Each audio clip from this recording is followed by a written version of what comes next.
period in there where I was like, damn, I don't even want to play football anymore.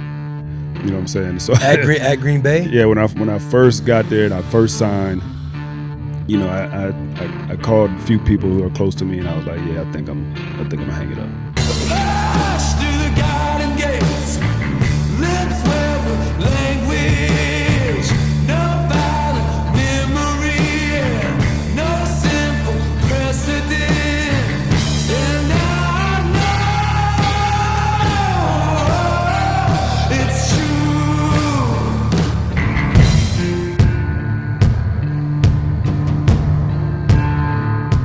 Ladies and gentlemen, welcome to another episode of Bussin with the Boys. Well, this week we have Charles Woodson on here, and we can skip to that. Mitchie does a great job of putting timestamps in there so you can jump to it. But if you are a tier 1, if you're a tier 2 looking to be a tier 1, and you want to hang out with the boys, we can do a lot of stuff. We always talk about our weekend at UFC 299. We were there since Wednesday. We do interviews with Sean O'Malley and Chito Vera before the fight. You can see that before.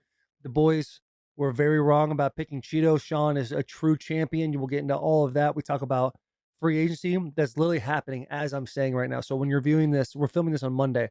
When you're viewing it on Tuesday, a lot of stuff's already happened. But as we're doing this interview or this podcast, there are a lot of information coming in the entire time. So it's an amazing time of year for the NFL, man. This is like a fun time to see boys get paid. Guys like Chris Jones, guys like Baker Mayfield, Michael Pittman from the Colts. It's a very cool time. So enjoy this. We hit our shout out, no free shout out. We hit our dad segment.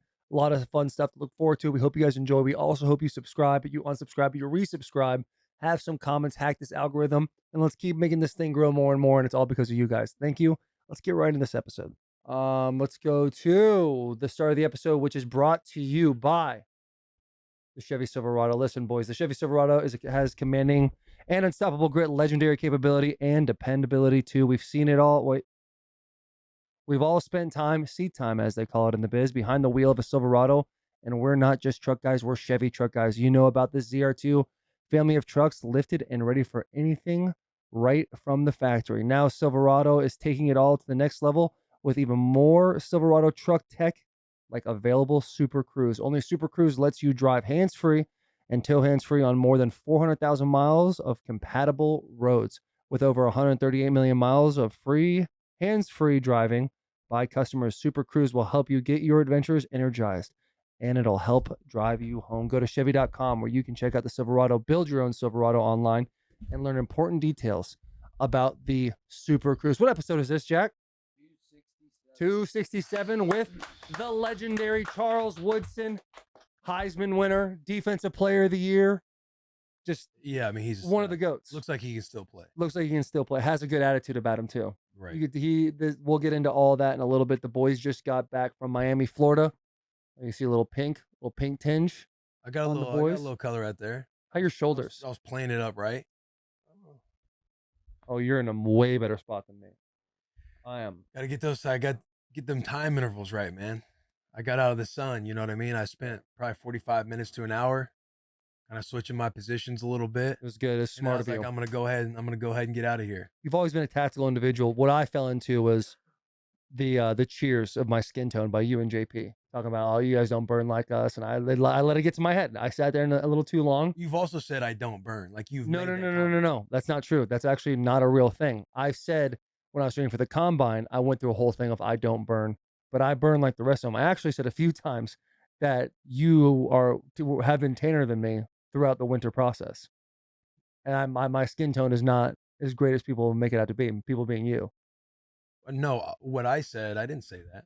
I said I would choose your skin tone over my skin tone because you tan way easier and better than I do. Right, and I let it get to my head a little bit. I know, yeah, like I know that there are past episodes where you've talked about tanning and you don't rock sunscreen because you're like, I don't really burn. I don't rock. No. Like a foundational burn. Yeah, or I don't rock sunscreen for the first 20 minutes. I think that's a key thing if you want to get a tan. 20 minutes, pure, no condom in the sun type of vibes. Mm-hmm. And then once 20 minutes is hit, you lather it on because you want to keep the skin at least not turn into what it's turned into on my shoulders now. Mm-hmm. How was your week in Miami? Did you enjoy it? Yeah, I thought the week was great in Miami. We got number one shout out to UFC for allowing the boys to come in to the hotel where they were kind of hosting everything. We got to sit down and do those interviews, which I hope all you guys out there enjoyed, with Sean O'Malley and Chito Vera. but I thought the weekend was all time. We got to hit the hotel. What was nice about it is we're out there a few days, but there's like one thing a day. So we also had like some extra time where we got to hit the rooftop. We went and looked like Shoobies on the beach for a quick minute. We went to Bacon Bitch, which was a fun little neat experience. Where all the servers, they just call you bitch the entire time. So you're playing back and forth like, oh, you don't listen, do you, bitch? Yeah. Like It's like a dick's last resort. Yeah. You go in there and you're kind of, you're going to get, actually, I didn't think we were going to get made fun of until she walked up calling us bitches. Yeah. And it threw me off for a second. She's like, I'm your main bitch today. Yeah. Like, okay. Don't talk to my side bitches. Yeah. I'm thinking, what's that? Swindled us all into getting doubles with the Bloody Mary. She's like, JP ordered his Bloody Mary. She's like a vodka or tequila. I think, did you go vodka? He went vodka. She was like, you want a single or double? Come on, don't be a bitch. So JP's like, all right, double. And I was like, yeah, double. I'll take a double too. They do a good job at that, man. And the food was good too. Food was good, but nothing was better than that bistro cafe we went to 4 days in a row. It seemed like that place is unbelievable. Also, big news for me. I had to find out to a Cuban waiter that carne asada is not steak. Yeah, that was I thought carne asada was steak as well. Yeah. Oh, I'm dumb and ignorant. I'm stupid. And for those of you following bus scenes or whatever, or I'm on Duolingo. Okay, so I'm learning Spanish right now, and I sat there and I looked this man in the eyes. I said, "Hey, last time I got this little omelet, I came with pork. Can I get the carne asada? Can I get steak?" And he could just see his eyes, man. Like, I'm gonna have to tell this white boy that this is carne asada is steak, and he did it. He did it, and he did it well too. He did it gracefully. And thankfully, it was only JP there to see my downfall, because it was a tough deal for me. Yeah. Tough, but delicious food. Bacon was incredible. It was a little sweet sauce on there too. Yeah, one thing that obviously the interviews, which you guys can go back and watch. It's obviously leading into UFC 299, but it's a good watch anyway to see the mindsets of these guys going into the fight. I, like you, after those fights, felt like Chito was mentally in a better space than Sean. Like Sean, to me, and JP brought up a good point, was like, Sean was cutting much more weight than Chito. Chito seemed more present, more like in the moment. Just seemed like he was on he was on his destiny to go and get the title. And Sean kind of came in, like, mentioned the food, mentioned that he was cutting weight. You could tell he was like worn out from doing ESPN and First Take and all these different media days. So when I walked away from those things, I was like, I think Chito's got this. I think Chito's going to show that this wasn't a fluke, and kind of rode with that. The man Sean O'Malley put on an absolute clinic on Saturday night. Like, literally at no point was he truly in a blender. Like, there was one or two times that Chito kind of got him in the corner, but even then, like, nothing really hit flush. It was all kind of him ducking and moving around all of Chito's hits. And Sean was truly incredible. It's a fight you walk away from going, hey, is there really anybody that can actually take that man down? Is the Suga era really, it might be an actual decade. Yeah, tactically, he just moves so well. Like, anytime that Chito was trying to like close space, he could never like maintain that closure. Like Sean always did a great job like getting out of everything and just keeping him at bay with all those low kicks, utilizing the jab. I mean, when Chito did not go down from that knee in the second round, you hear it even on the TV cut, and it is way louder. Like, it's fucking nuts that Chito's never been knocked down like that. You should have been dead. Yeah. Should have been dead. I'd still be laying on that canvas right now. In the second round, it got squirrely for a second, because the first and the second round, Chito went down because he like slipped or his footing was off. Yeah. But at the end of the second round, Chito started to go down, and then Sean like took advantage and like got him on the ground. And then as the bell was ringing, he pointed at him and was like, I got you down. You could see him mouth like, I got you down, which, he won the fight. So it's like, I don't know if that really counts as a knockdown or what. You know more about how the wrestling rules are. Yeah, I think it's just like, it's just Suga Sean O'Malley was in he's just in a different league as far as skill goes. Like, again, and not taking anything away from Chito, but it is just, because Chito fought like a good fight. He's doing a lot of stuff kind of like down the middle, not really pressing him a whole lot, because Sean does a great job fighting backwards. So he was like trying to stay patient, pick his shots. But again, like Sean's length and everything else, he just had a tough time when he would push the pace, trying to get him back against the octagon. Like, Sean always did such a good job of moving laterally to never be in those situations. It really was, objectively looking at the fight, Sean was a few steps ahead of Chito at all times. The time that Chito could have had him, if if that shot to the gut would have came just a little bit sooner, because he had him for a minute, kind of Right. like trying to figure stuff A out. little disoriented. Yeah, He was yeah, like, you could yeah. tell it knocked the air out of him a little bit. Yeah. But dude, Sean, it was impressive to watch the precision, the accuracy, the way that when Chito would come in with a flurry of shots, it just seemed like everything was just kind of scraping the eyebrow, or Right. scraping the cheek, like nothing ever hit flush. And it was just insane to watch, especially that close and in that kind of arena. And just before that, seeing the co-main event, The seeing fight of the Dustin, night. yeah, the fight of the night, Dustin Poirier versus Benoit Saint Pierre. Now the little background on Is this it Saint Pierre or Saint Denis? I thought Saint Denis. Benoit Saint Denis. So Yeah, that was awesome. Yeah, so those of you who don't really know the background of these guys, we were kind of following the bouncing balls we were going throughout the week. This Saint Denis guy has never fought past 2 rounds. He's always put dudes down in 2 rounds. And the word on the street was that Poirier would not take this fight unless it was a 5-round fight. Yeah. These guys get in there. Poirier comes in, which is the funniest part is this kid named Zayd, who's been throwing bets out to me for a while. You've heard him on Slips and Picks. He's like 18-2 with me, and he sends me this list of things. Dave Got gets us all his murdered. picks. Got us all murdered. Dave gets his picks from Jersey Jerry.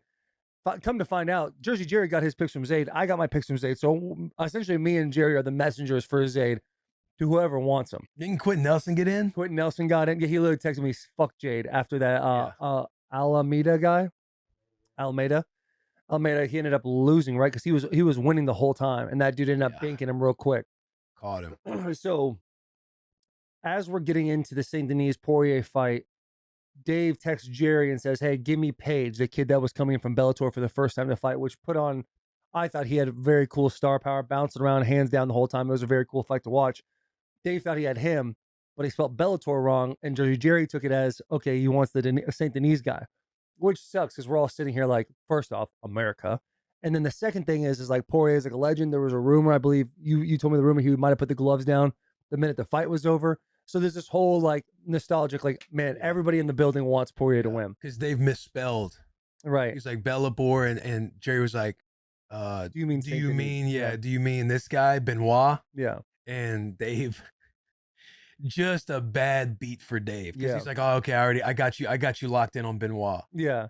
And so we go in, they go into the cage, and Poirier, his corner is on our side where we're sitting. He turns around, locks eyes with Dave Portnoy, and goes, "We fucking got this.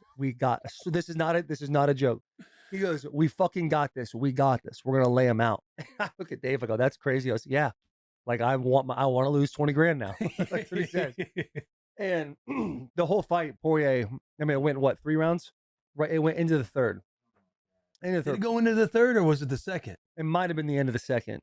I don't know. I thought it was the third, but I guess we could probably look it up. Yeah, we could look it up.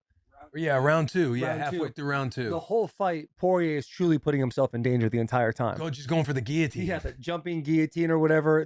There's been a bunch of content about it where his team was like, "Stop doing that." And he was like, "No, I'm gonna keep doing Did that." you see the meme he tweeted? So funny. It was like Dustin Poirier holding the hand of, what was the caption for, not the one he looked back on.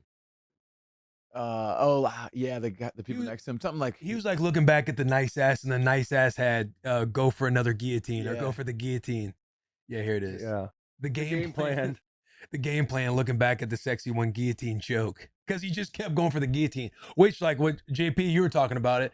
When you go for the guillotine choke and you don't get it, you're giving up your back every time. Mhm. So he's in a bad situation with Benoit, who's like, you can tell he's like a heavy 175 cat, like wide back, strong legs, Yeah. like not a Dense spot you want to be in. And it's a guy who finishes you quickly. So you're just giving up your back to this cat if you don't get the guillotine every time. He tried what, 4 times? Yeah, I think like Yeah. 4. He tried it 4 times. to me, that's like where the biggest difference in like top 5 fighters and everyone else is. Like, I mean, Poirier outclassed him hard. Like, Poirier is legit just trying to get a guillotine in a fight against a dude that has he's only finished guys. Yeah. And all Poirier wants to do is just jump and grab a guillotine. And then it's kind of like, all right, it's not happening fast enough. Let me just knock him out. Real Yeah, quick. dude. Because he did kind of in the first round. Saint Denis kind of did have him. He was Right. throwing some hands. He won that round pretty Yeah, handily. he won that round, and so But that was what was anticipated. Kind of like he come out, if you Right. weather the storm, you take him into the later rounds. Yeah. That's where You got to be like the Poirier does a Buffalo, good dude. You got to job. run into the storm. Even that hook, man, he just does such a good job of like staying poised when he was like, because you're kind of in a situation just kind of swinging with somebody, and then you just kind of come out of it, keep kind of that composure, keep your guard up, and come around with a hook His boxing, and connect. Poirier's boxing is crazy Yeah. because people will be putting it on him. It looks like they're putting it on him, and he's just rolling with them. And just in this fight, it's like he didn't even throw a massive like winding punch. It was just a Kind of like, kind of like coming out of like a counter or Right. something. God, it it was was impressive. that was like the moment of the night. Like I don't remember when we were in Michigan, and there was that fight that you and I. It was like my first sports bet ever, and we were in the Yeah, brown yeah, jug. Like that moment, we're all jumping up and down. It was a very similar feeling to that, where you just see like he starts to get that Saint Denis guy on his heels. He's about to finish him, and we're like literally standing up, like now flooding to the cage. Like Yeah. this is like an insane moment. The atmosphere is crazy, man. Insane, dude. It was That unbelievable. atmosphere was crazy. And what a solid night with the boy Dave Portnoy. Yeah. Treated us to Casadona. Which yeah, Beautiful establishment. amazing service. Great food, great scene, Mm. great people. The view was incredible. You walk out, you see the water, beautiful boats driving by, Yeah. just incredible. There's maybe one bad thing you can say about that place. What would it be? When you're outside, you need to go to the bathroom. I had to walk upstairs to go to the bathroom. It would have been nice just to There have the wasn't one, like, bathroom main on the floor. Yeah. But they probably didn't build that building. All that being said, a strong 4.5. Strong Strong 4.5. 4.5. Food was great. Here's what I would have liked: more food on the table. You think so? I thought we ate the right amount. No, We had every You ate course. the right amount. Did you eat too much you as guys well, got or the did good you? stuff because it was you and Dave. Oh, and then- you're saying it didn't get. You're saying it didn't get the. Well, I thought there was two setups of everything. Like when the fillet came out, there was one fillet and it was like a 8-ounce fillet. It took half that thing. Hang on, no, time out. Hey, no. Put the fork in it. I was like, No. I had one bite of that fillet. Nah, bro. I had one bite of that fillet because I thought the fish was good. Been full. That thing was. Hey, full. because when I looked at the fillet on there, it was like I saw Will take his piece. I'm like, dang. So then I cut my little thing in half. Mhm. It's because Dave hadn't had any yet. So I had one bite on the fork. I just picked it up. Because it was cut into four. Right. Here I am thinking like, oh damn, did y'all eat too much or something? You're just thinking, I no, was I know full. you ate like a king. Wow, that's Bro, why we ordered the sandwich. Because Yeah, you know me, I'm not a big like whitefish guy. Like I don't get like a fish entree, and Yeah, I you thought had- that fish there was incredible. No, you had 2-3 bites. I did. no, Okay, hey, I had zero. I had 3 bites of the fish. At the end, But I had one bite of the JP steak. JP was like, "Hey, Taylor, have you had a bite yet?" I'm like, "No." This is all in the other side of the table. I was like, "No, I haven't." He brings me over this little tiny, like, "Please, sir, may I have some more?" type You size. just hear me down in the end. Hey Taylor, you got to try this fish, man. Boom, boom, boom. Bro, you were shoveling that in your mouth. I was just sitting in the corner. I was like, "Man, it was on me. I picked the wrong seat. I went to sit at that little." You did sit at like even when we all started to sit down, I'm thinking, why is Taylor sitting at like the head? Yeah, I got a weird thing about. I don't know. I don't want to get into my weird thing about restaurants. I got other weird things. You brought that up this week. I got a lot of weird things, but in restaurants especially, I got this one deal. But it was gas though. I'm happy you yeah. enjoyed it. I promise I only have one bite of that steak. no, You know how I big swear. your bites are? bro, you're. Yeah, but I didn't like. You were acting like I cut the whole thing. I was like, I thought you were gonna choke. I watched you take that bite, and I was like, man, he might. It was close to half. no, It was that close. is insane. It bro. It wasn't Don't do quite that. half. Don't JP, do that. speak your I truth. know how much I I had, remember bro. when I saw the bite and I cut it, I was like, oh, this is great medium rare. Yeah, that's awesome. I mean, Yeah, I was the like, this thing is a is- great medium rare cut. I wonder if Taylor's gonna eat some because I know you like more medium well. Yeah, I like medium, but I a medium medium. rare steak is like unreal, especially a fillet. I'm a big fillet guy. Yeah, I was That- fired up to sink my teeth into that. that thing was so soft. Even the pasta, man. Dave and because there was 2 pastas that came out. I what swallowed. pasta Yeah, came you out? swallowed them. Do you guys had like a third, like 2/3 of your pasta gone? 2 of the pastas came out. Yeah, 2 of the pasta. Yeah, you Yeah, guys yeah, smacked yeah. that pasta. JP had to strategically switch your guys' plates so we could get more pasta. We were Yeah, out but I'm there saying fighting. y'all had the pasta down on that end. We were out there Hey. fighting for our lives. There's 3 people here that were hungry leaving the dinner and 1 person that wasn't. Hey, what's crazy is we're getting the sandwiches and well, I'm straight. It's 3 a.m. I I'm was like, hungry. need that I was sandwich. hungry for that sandwich. I'm just thinking like I gotta try and fall asleep, which was a struggle trying to go out. Yeah. Yeah. Well, we should. Are we good with the UFC talk? Is there a lot of people there? I think Logan Paul was there. Jimmy, Oh, Mr. Trump, dude. Beast, Hey, we're Trump. getting destroyed. We? We. Well, I know I am, but that's just because I probably am too. That's just because I just go back into the batter's box. Like, Yeah, I you kind get a of. moment, you need to read the quote tweets on mine and the comments. Like, What are they saying? like this picture's worse than I like gotta pay attention to this stuff Hitler. more often. They got like a Hitler photo, and it's like this one's worse than this one. It's worse than this one. The racist Avengers, which that's funny. That is funny. That's funny. Yeah, funny is funny. Yeah, Yeah. funny is funny. This November. Yeah, the Trump stuff is wild to me, man. I know. I need to be able to. Maybe I just need to hit up the White House. Like, hey, can I get a? Y'all mind if I get a photo with Sleepy Joe up there? That you posted a photo. Bro, yeah. With Max. Because people are going crazy, so I'm like, I wanted to have more fun with it and be like, hey, y'all. I think I said, yeah, that's funny. That is funny. Like y'all have me all wrong. I'm just posting photos with me and all my black friends back. Then I just throw Max in there because the culture claims Max. The culture does claim Max, which Max loves. Yeah, He loves that. loves that. And then I had to put up our intro to Slips and Picks. Like people forget, I brought on Delaney. Some say I'm a huge ally to the cookout community, Mm. and it's Delaney in the video being like, Theodore Roosevelt with diversity. Theodore Roosevelt. Theodore Jenkins. Theodore Jenkins. Theodore the Mule Jenkins with diversity. Yeah, I mean, it's wild. And the whole This is what you take a picture with the president and you're a racist. That's a crazy thought to me. These are the days that get me out of bed. Yeah, nightmare blunt rotation. Hey man. Yeah, I gotta go look at those. Sometimes I'll just post a photo and I'll just keep moving.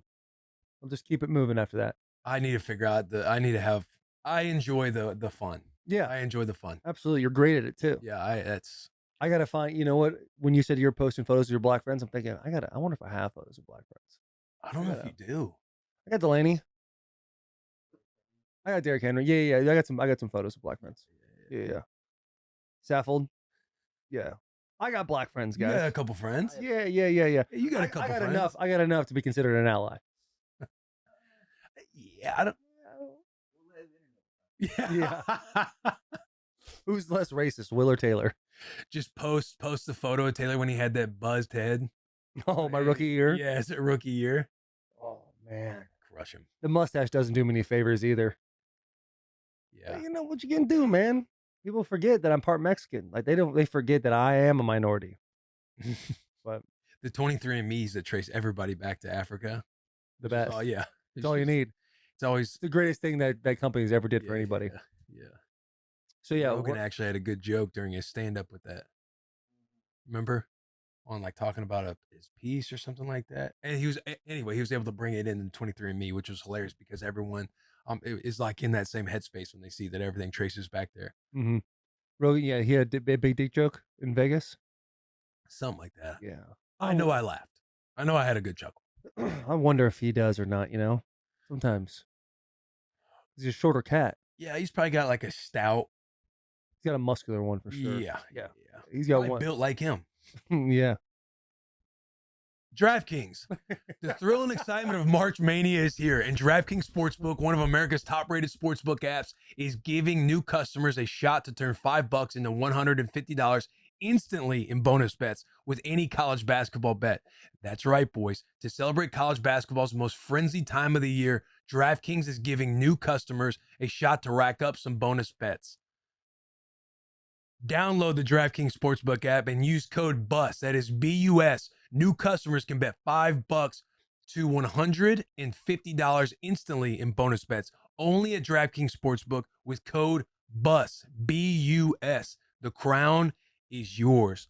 Nebraska might fuck around and get in the tournament too. Hashtag DK partners. Yeah, Michigan's just a football school, man. Aren't y'all solid in hockey? Yeah, we're solid in hockey. We're good in hockey. I think we're good in. Are you good at Our baseball? softball team for a while was good. I don't know much about the baseball team. We were baseball team was bad when I was there. I think they're better now. Good. Clemson hired Michigan's coach. It's hard to play baseball in the Midwest, isn't it? What do you mean? It's cold. It don't mean anything. I just remember baseball in Arizona growing up. It's like baseball's a year-round event. You can't Yeah, I do mean, that it's in Michigan. Fall ball. Well, you said the Midwest. Michigan's like Yeah. the North, bro. Michigan is. I don't want to Michigan's get the in there. Northeast, man. You guys are like the Middle East Listen, it's of the all right. country. By everyone else's standards, right now, it is considered the Midwest. Michigan is? Yeah. I would disagree. I disagree with that. I mean, too. that's what people say. It is. It's but the I think Midwest. I think the People majority. say welcome to the Midwest when you get to Michigan. no, Welcome to they the Midwest. don't. They say welcome to the Great Lakes. That's Minnesota. Wait, is it? The I thought land. Michigan's surrounded by the Great Lakes. No, well, they have a bunch of lakes. However, Is there a lake? Minnesota is the land of 10,000 lakes. Excuse me. What's Michigan's mantra? Welcome to the Great Lakes. Pull it up. I didn't see that. What is Missouri? Welcome to the Midwest. The Show Me State. Yeah. So what do you like that? We're talking about the Midwest. You're saying that's what they. Missouri's way more Midwest than Michigan. I think it's all like big. Like I'm pretty sure most of those flyover states are just kind of clumped together as the Midwest. Yeah, Like what's Nebraska? the Midwest. Or the Great Plains or something like I'm that. pretty sure Illinois is the Midwest also. Yeah, Illinois has more. Yeah, Illinois feels like the Midwest. Will you pull up Midwest and just the how many states are in the Midwest?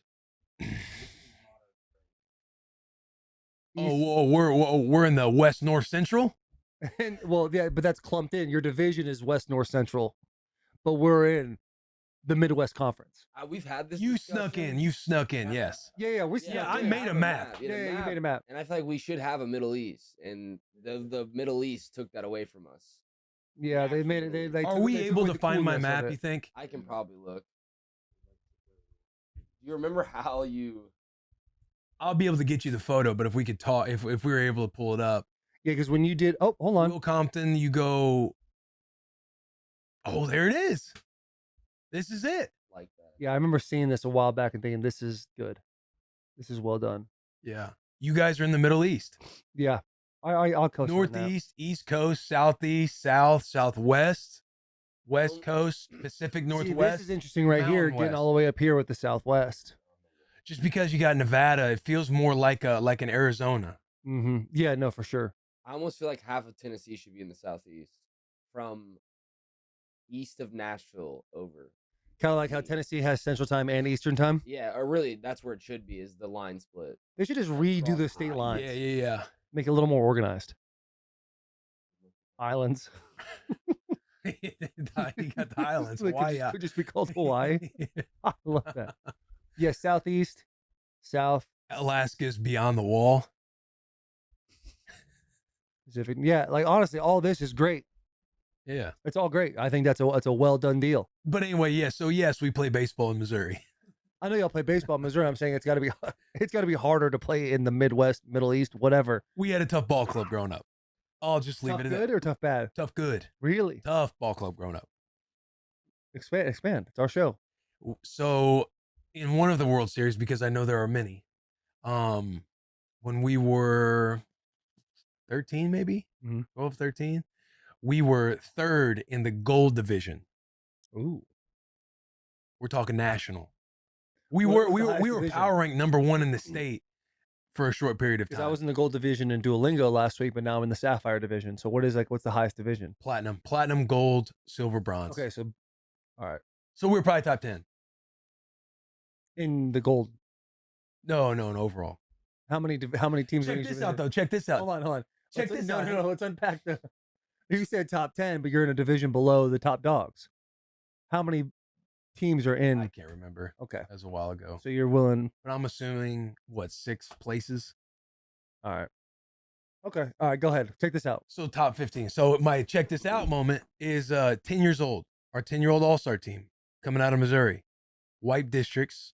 Who? White go undefeated in state. We go to regionals where it's played out in Iowa by Yeah. the Field of Dreams. Win the region. They don't have it was the Cal Ripken League. I don't know if you guys are familiar with the Cal Ripken League, but they don't have Little League World Series where it's like nationally televised. They didn't have a Little League World Series for the 10-year-old division. 11 and up is when it started. So we got the red carpet rolled out for us. We were at the World Series. They treated us to the World Series. They didn't tell us there wasn't a World Series until after we won regional. But talking small town Missouri ball club, Tough. representing Missouri, winning the region. Let me ask you this: where were you in the We went lineup? to- I bat 4. Bat 4. Center field. Really? Yeah. So you were Your boy you was were a nice. top dog on a top Your team. boy was nice. Your boy was Really? nice. I could play some baseball. What made you get away from baseball, brother? A lot more money in I that. don't know. So going into like high school, you know how it was like baseball does start to get all year round. It wasn't a seasonal thing, and everybody always took it so serious. Like, oh, if you're gonna go on this team, hey, this team's now gonna have a fall ball team. And then it started to get kind of mixed up with playing in the summertime. Football wanted me on their varsity 7-on-7 team as a freshman. So and I had to kind of choose between football and baseball, and then I kind of just fizzled out of. I didn't play school ball. When it was time for baseball, I had ran track, and then after my freshman year, I basically got out of everything and just went football until my parents forced me to wrestle my junior year, or I'd be grounded. Or I'd be grounded. Yeah, Which we've gone down that yeah, before. yeah. It's so good you got out of baseball. I mean, it's great to be in baseball, but when you have to pay between baseball and football. Yeah, I do wish I would have played school ball. Like I wish I would have played the sports. I wish I year played round. more sports in high school. I literally Yeah. just played football. Yeah, They wanted me to do so much more. I know, man. Those were Oh. the good old days. Those were the good old days. Mm-hmm. Long gone. You know what I mean, Mitch? You should have played. You should have played school ball to see how good you guys would have been growing up. I know, because North County was fairly decent in baseball, but woulda, shoulda, coulda, man. No, Pipe you're dreams. exactly where you Ain't need to nothing be but right babies now. and memories now. That's it. Ain't nothing but babies and memories. You want to talk some NFL headlines? Yeah, I Do you do. want to reminisce on any old sports, guys? Yeah, I'm sure. No, I was thinking about my baseball team. We were asked, though. I played on the Silverhawks at 12. We were like a AAA, like the highest division baseball team. I think we won 2 games. But you we were kind of so hated bad. baseball, right? Because that high chin music, you ain't trying to get hit. Yeah, I wasn't trying to get hit then for sure. That was kind of the end. The fear of the ball ended my career. That's what I didn't want. That's why I quit hockey too. That's why I quit football the first time. Really? Yeah. Oh, I didn't know you had quit football once. Yeah, I was in 3rd grade. I was a corner on my team, fastest kid on the team. That's where they just put you outside of the box, just put them out there. Oh, Yeah, they don't throw it in hey, 3rd grade. no joke though. I No liability. hawked down. I was hawking down cats. Yeah, Okay? yeah. Anytime a big run broke, my dad would say, Taylor, and I'd look at him, he'll get him. I'm like, all right. So I just go tackle him. But any sort of contact, I was like, oh, get me the fuck out of here. Quit that. And then hockey, I was nice at hockey. And then I was playing mites or mini mites. And the next year was Pee Wee. And Pee Wee's when checking is introduced to kids. And I was trying out for this travel team, and I kind of had hands. And as like the whistle's blowing, some kid who I think in my head was 6'8" at the time, probably was like shorter than me, hits me and I fall down. I was like, done. I do not want to play this sport anymore. Such a pussy growing up, dude. Damn. And then I went to play football the next year, and they wanted me to be the quarterback because I was like the fastest kid. And then I was like getting tackled, and I was like, I got to get the fuck out of here, man. And my grades were bad, so they're like, all right, he's done. Can't I execute quit. the read option. The only reason why I was put back into football is because of my legal issues coming out of middle school. You're put back in because you're My dad- hey, you have to do something so you stay out of Yeah. trouble. Yeah, my dad was like, hey, if you're gonna get in this much trouble, you're playing football next year. That's smart. I remember, I don't know if I told the story. It was like July in Arizona in the middle of the day. We were at Cactus Shadows, and Chad DeGrenier was the head coach, and they were putting us through drills. And I was like this like Mike from Monsters Inc. like body style, kind of like running around, skinny arms, skinny legs, kind of little round belly, and figuring out. And I'm dying. I go to my dad, I go, I quit. I'm done. And my dad's like, all right, go tell the coach. I'll be in the car. And I saw this dude standing there, had a visor on, tucked in, just looking like the ultimate apex Predator. yeah, the ultimate alpha ever, Chad DeGrenier. And I just couldn't do it. I couldn't quit. So my dad waited in the car for like an hour and a half, and I came in after the drills, and I was so mad.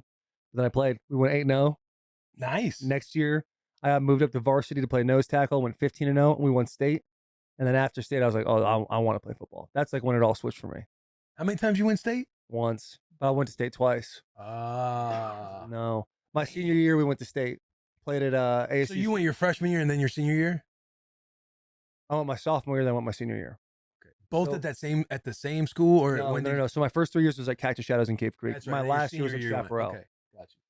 Yeah, so we went to state. So we you won it at Cactus Shadows, but you lost at Chaparral. Bro, we had the most salty white squad of all time. Talking about like Sean January, who was like this stacked. Like my boy Cody January, he was in the 66. His brother Sean was like jacked middle linebacker, wore number 34, would just like decapitate cats. Had like 150 tackles his senior year. We had a Mexican kid named Eric Garayas who was like 5'9" maybe, just a ball of muscle. Would just run over cats, but he also had speed to break out. Philip Aholt, Nasty. our quarterback, was 6'4". He threw for like an Arizona State record. And he would throw rockets, dude. Kyle Watkins, we had a wide receiver, dude. This kid was like 6'4", 40-inch vertical, would just like snipe the ball there, like grown ass men. And then there was me, Trace Stevens, DN, and then this other kid, I can't remember his name. He was a DN as well. But these two dudes had like legit like 15 sacks. And we murdered people, like everybody. Friday Night Lights, man. We murdered everyone. We won every single game handedly too. One game we were close. We played Notre Dame. We won 20-17. That was the closest game. Everything else was like multiple touchdown blowouts. And in my senior year, we played Saguaro, lost to them 21-0. Dwayne Garrett had a diving catch in the end zone that got called back for a face mask by number 77. But it would have been 14-7 at half. We ended up losing 21-7. And then we played them again in state, lost 38-0. Yeah, it was bad. Bent you all over. Huh? Bent you all over. I don't know what that means. Bent you over. Oh yeah. Yeah. It was brutal. But yeah. Let's talk some NFL headlines, dude. Baker Mayfield, number 1. So happy for him. Story of the year. Baker Mayfield, first round pick. He was on the Ryan Fitzpatrick train where he was going to just jump around from team to team to team to team, play 15 years in the league, and then tip the cap as he leaves. Just a true locker room guy that everybody loves. Signs a 3-year, $100 million deal with Tampa, and this is less than a week after they signed Mike Evans. Yeah, Mike Evans back to another insane bag. Mike just is sitting in Florida, no state income tax, and just raking in money over and over and over again. But it's unbelievable, man. That's unreal. Yeah, I'm happy for Big Man. Like you were saying, like once he left the Browns, was kind of like bouncing around, trying to find a home. Played well, like when he got to the Rams with McVay, and he's just stayed steady. He's just kept fucking grinding, man. And now it's paying off. He got a $100 million deal, 50 guaranteed. Mm-hmm. Golly. That's got to feel so good because there had to be so many times where Baker's sitting there doubting himself, being like, maybe I should have gone about stuff different. Maybe I should have just kind of conformed to the attitude that people really wanted me to have. And you're coming into to be the successor of Tom Brady. Yeah. Like no one gave you a shot at the beginning of the year. No. And they were a dangerous team all season. Gritty team all season. He was on a 1-year, $4 million deal. Right. This past season. No, because literally nobody was counting them in it. Then they were getting a little sneaky throughout the first start of the year, had a little lull in the middle, but yeah, bro. And the team seemed to rally around him big time, which I'm sure played into all of it, man. So fired up for the boy Baker Mayfield getting his $100 million deal. That's huge. That's a big one, man. To me, that's the biggest. Like, there's been bigger numbers that's been had throughout, like, before this free agency has started, but for Baker to get that kind of money and throughout the process he's had to go to is the best. Russell Wilson met with the Steelers. I think he also tentatively is going to meet with the Giants as well. He's with the Steelers, yeah? Yeah, he signed. On his way to Pittsburgh, he stopped at the Giants. Gotcha. He stopped at the Giants, went to Pittsburgh. Here's what I'll say about I've kind of planted my flag on the ground how I feel about Russell Wilson and how he has handled himself. I'm not the biggest fan of how he's operated. If he goes to the Steelers, I think he finds success he used to have. You think so with Art? I think because of Arthur Smith, I think Arthur Smith is going to put him in a situation where it's not going to heavily rely on just him throwing the ball over and over again, kind of like the Broncos did. They're going to run the ball a whole lot more. I think Art does great with quarterbacks. I saw the way he was operating with Tannehill and even Marcus before he got benched in 2019. I think Art does a great job of quarterbacks and helping him because Russ does have the mind for it. What I think happened to Russ is, and I don't know Russ at all, but here's what I think happened to Russ. He had success very early. It got to his head. He started playing more into the, let me show you how hard I work. Look how big of a celebrity I am. Yeah, all the endorsements and all that stuff. He has been humbled in a massive way. He has had the biggest, dead cap from being cut. Like, he's had the biggest cap hit for a team because they didn't want you anymore that any team could have possibly had. And so that is going to play into the factor of him being like, yeah, I have been acting a certain way that has gotten me away from the successes I used to have at Seattle. And I do know one guy that played on the Broncos with him. And towards the end of that first year, Russ brought them together, and he's like, he apologized for his attitude and how he went about it the wrong way. So I think there's been a lot of humility put in place for Russ. I think that with Arthur Smith, with a guy like Mike Tomlin, I feel like that's going to be, and they got Najee as well. They got weapons. I think that's a good place for Russell Wilson to go. Yeah. That's a good spot for Russell. I mean, Wilson they got him for basically league minimum, 1.2 Yeah. for the age he is. I mean, the Broncos are picking up the rest of the $39 million tab. Yeah. So So Russ is very much like a low risk investment for the Steelers. low risk investment. It's a prove it deal from the sense that he's only getting paid 1.2, but he's also getting paid another 39. So right, it's but like, it ain't the Steelers. You know what I mean? So he knows it's like a make or break year for him. Yeah, and even the way the Steelers will operate about it, it's not like they'll feel some pressure of Right. if he's the guy for the job or The not. best the ones guy are for gonna the play. job. Yeah, The best ones are going to play. yeah. So yeah, that I think it's going to work out in Pittsburgh. Steeler fans can look forward to a lot of run game, a lot of play action, some QB keeps, some screens just to get him going. Yeah. 10 minutes ago. DeAndre Smith, a 3-year, $24.5 million deal with 15.3 guaranteed going to the Chicago Bears. Swift is a stud. Yeah, I like. He is a stud. Who else did the Bears get? I think they got somebody else throughout this process or re-signed somebody or something. Oh, okay. Because it feels like the Bears are really starting to get that. I mean, maybe they might have had this for a while. I haven't really followed the Bears a whole lot, but it seems like they're getting this franchise like you had with the Buffalo Bills back in the 2010s, where it's like that's where you go for your career to die. Yeah. The Browns before these last few years, that's where you go for your career to die. And it seems like there's like a little bit of a rumbling that maybe it's changing this year. But we felt that way with the Browns, 6 years in a row when they were Super Bowl champions in April. Yeah. So we'll see what happens with the Bears, man. I feel for guys like Big Cat who are sitting out there thinking, I think they'll be more competitive this year. They're just in a tough division. I Yeah. kind of depends on if Kirk signs back with the Vikings, but let's just in fantasy world he does. You still got the Vikings, you got the Packers. The Packers are fucking coming. You Yeah, the also Bears- got the the Bears are the Lions, who fourth are of the best in division. division. Yeah. there are 4 in that division. It's Yeah. not close. Yeah, Right. they'll be a more competitive fourth in the division. Speaking of Kirk, we saw a report when we were in Miami that they're talking about Atlanta Falcons, Yeah. which is huge. Which He's makes got sense. family. Yeah, his wife's family lives in Atlanta, and I know in the off seasons Kirk would spend a lot of time in Atlanta anyway. Yeah. But yeah, that would make a lot of sense. And Kirk's a stud too. I feel like he's one of those cats that has been paid. Ooh, What? All right, breaking news: Tony Pollard signing with the Tennessee Titans. Oh, No shit. Tony Pollard, Tennessee Titans, baby. That's big. That's Opening big. That is opening for big. Dallas and Derrick Henry. Hey, that's like a Baker Mayfield filling in for Tom Brady. Now, Tony Pollard's got to come in after 8 years at the King. That's going to be big shoes to fill. Yeah, Guy's yeah, a yeah. stud though, completely different ball player than Derek. The boys got to build that line of scrimmage. You They build that got line to of build. scrimmage. Pollard's he can. You need a complimentary back, kind of like a 1-2 punch. But he's somebody who can come out of the backfield, kind of make it happen. But who's the Tajay? Tajay Spears. Yeah, Tajay Spears. He's a beast too. I think he'll Similar be a great- styles. He had like over Yeah. 1,000 all-purpose yards his rookie year. That Tajay Yeah, Spears kid, Yeah, similar styles. which is interesting because you kind of wish you had like what was it, Thunder and Lightning with CJ2K and his boy. Yeah. Yeah, Lendell Well, White. And in Dallas, you had Zeke and Pollard.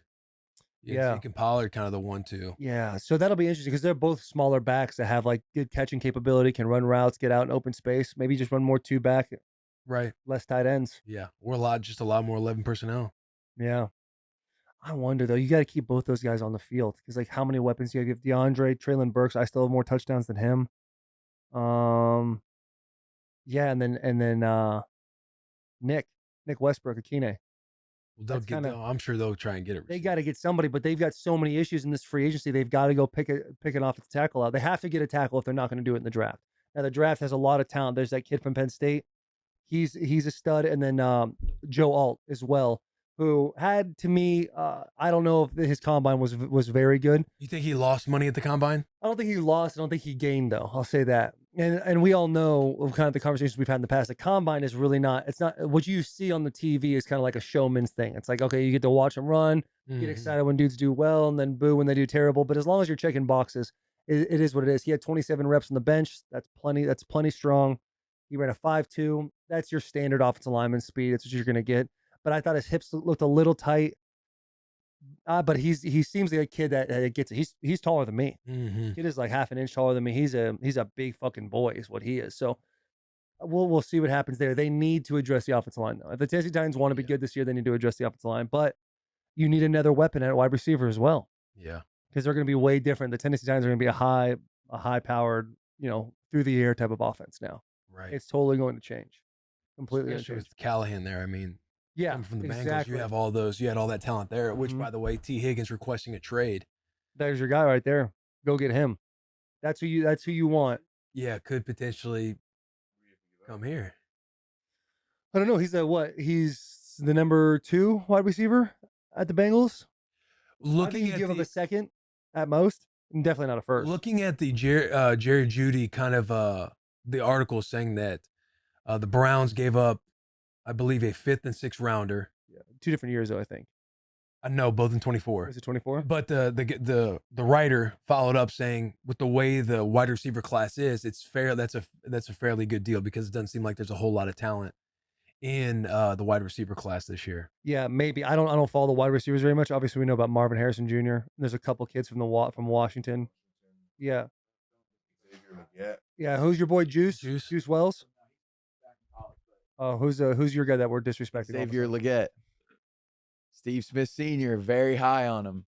So he's a better DK Metcalf. Ooh. Oh, what? He big like that? Yes, bro. That's awesome. Ran a 4.4. So what is that? We just mentioned 4 guys, right? Marvin, the 2 dudes from Washington, I believe. When Washington was playing Michigan in the national championship, they were like those 2 wide receivers, and I'm forgetting their names, so forgive me. They were compared to like the Ohio State class with Chris Olave and who else was in that class? Garrett Wilson. Garrett Wilson. So they were kind of like the speed, really sharp routes, good with their hands type of dudes. So when you see those 4 or 5 guys that we just mentioned, I guess after that it kind of falls apart. Mm-hmm. But I kind of like the way the Rams did it, dude, where they kind of just said, fuck the draft. We're going to get guys that already know what they're doing in the league, and we're going to put a team together and essentially max out our cap space and go win one. Yeah. That's what you got. You think T. Higgins commands a second rounder? No. I don't think so either. You see all of like these older trades that have happened years ago, like what was DeAndre? He was Hopkins? he was like a 3rd or 4th round pick. Yeah, 4th though with David Johnson though, who was at the prime in his running back career. Yeah, but I mean, like, so I forget who it was years ago, but like they only got like it was like Julio Jones or something was traded for like a 3rd round pick. Yeah, he was in his 13th year in the NFL. No, this was like 4 or 5 years ago. Oh, Like when he got traded from Atlanta. yeah, to the Titans. Is that where he went? Right. Yeah. After? Yeah, I mean, if you're looked at as like a 2 or 3 in the wide receiver room, like you're not gonna get a high. And if he came to the Titans, That's what he I would go think. back to being a 2 because you had DeAndre Hopkins. So Depending how they see Traylon Burks, T. Higgins could be seen more as like a slot guy. Yeah. yeah, maybe, but what do you get? Burks, he hasn't stayed healthy at all. Like he's had a couple of games where you're like, okay, that's who we drafted. Yeah. He was already coming in the 8 ball, behind the 8 ball with, being the guy that essentially replaced AJ Brown. Mm-hmm. They traded AJ to get him. So, yeah, but T. Higgins on the Titans would be awesome. Chris Jones, what year is Chris Jones? 11? Got a fat bag. I got the Truck got 150 backed million, up, right? the boy. Yeah. What is it? This is the whole contract breakdown over the next 5 years. I didn't get paid shit this year. Well, you probably got a Signing bonus? signing, but yeah, Oh, 30 there it million. is. There it is. Yeah, 30 million. I look at the base salary like 1.25. Like, Yeah. oh, okay. And 18 million of it's due by April 5th of this year. Oh yeah, good for Chris, man. That is, yeah. See, 1, 2, and 13 the next year, 19, 28, and 35. I wonder if he'll see that, and then 27, 28. Because he's got how much guaranteed? 90?